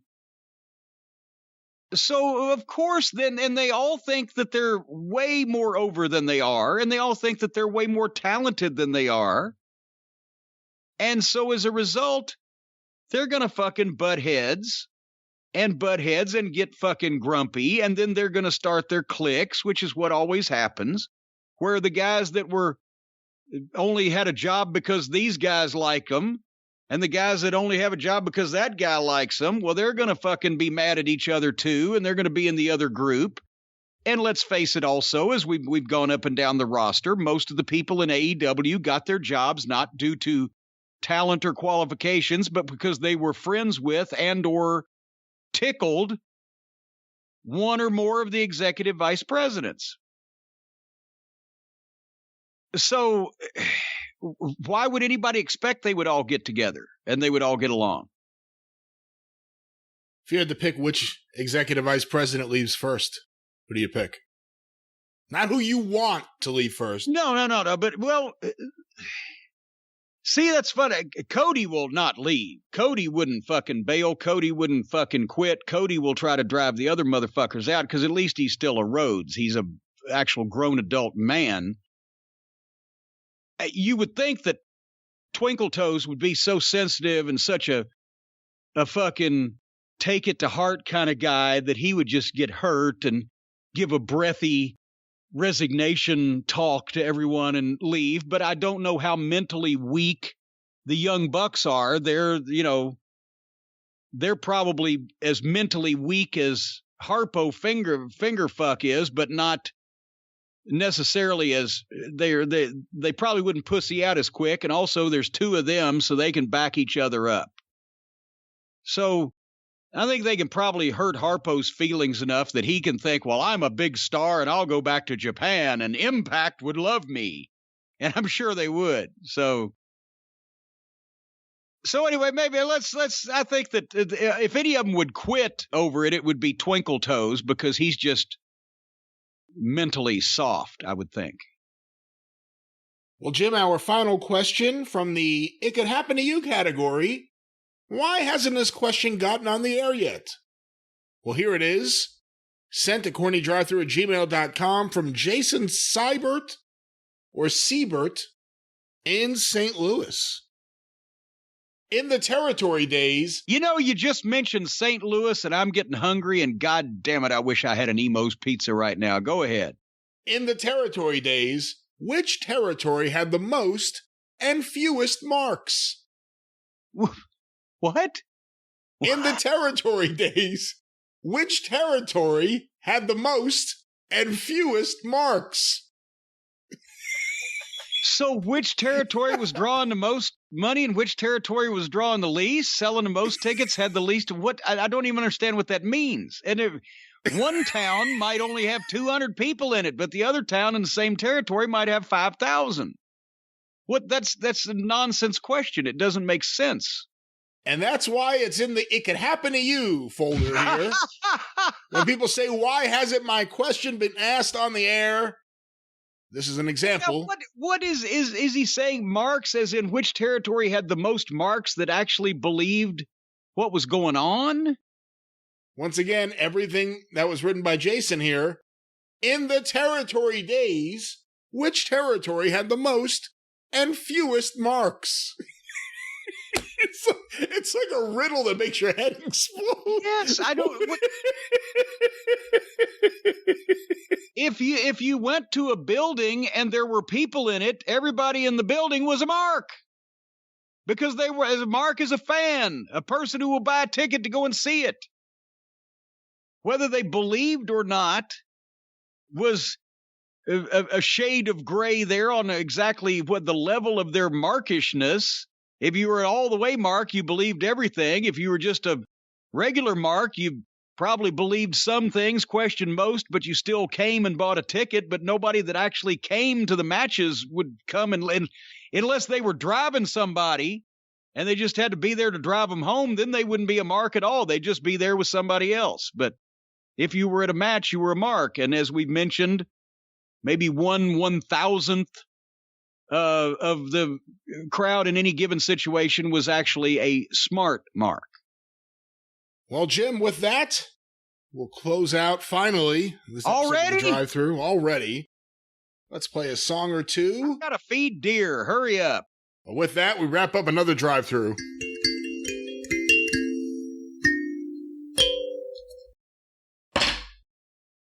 It'll get better next week, folks. But until then, every week. I can't even speak. You can, of course, hear us on the Jim Cornette Experience when it debuts this Saturday, wherever you find your favorite podcast. Back next week with the Drive-Thru. Don't forget, classic episodes of the Drive-Thru and the Experience available for patrons of Jim Cornette's College of Wrestling Knowledge, patreon.com/Cornette. For only $5 a month, you get access to the archive from the beginning in 2013. Right now, we are at the beginning of 2017. The new version of the Drive-Thru that was longer and not behind a paywall have now started going up. Patreon.com/Cornette.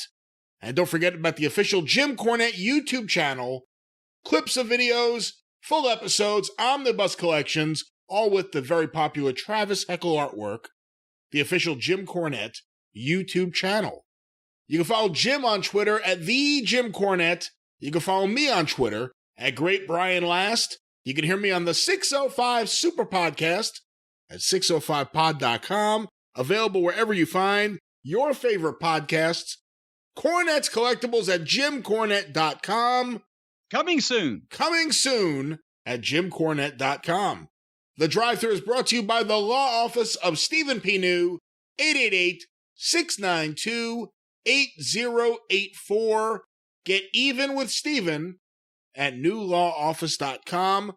But until Saturday on The Experience, and next week back here on the Drive-Thru, for Jim Cornette, I'm the Great Brian Last. Tally-ho!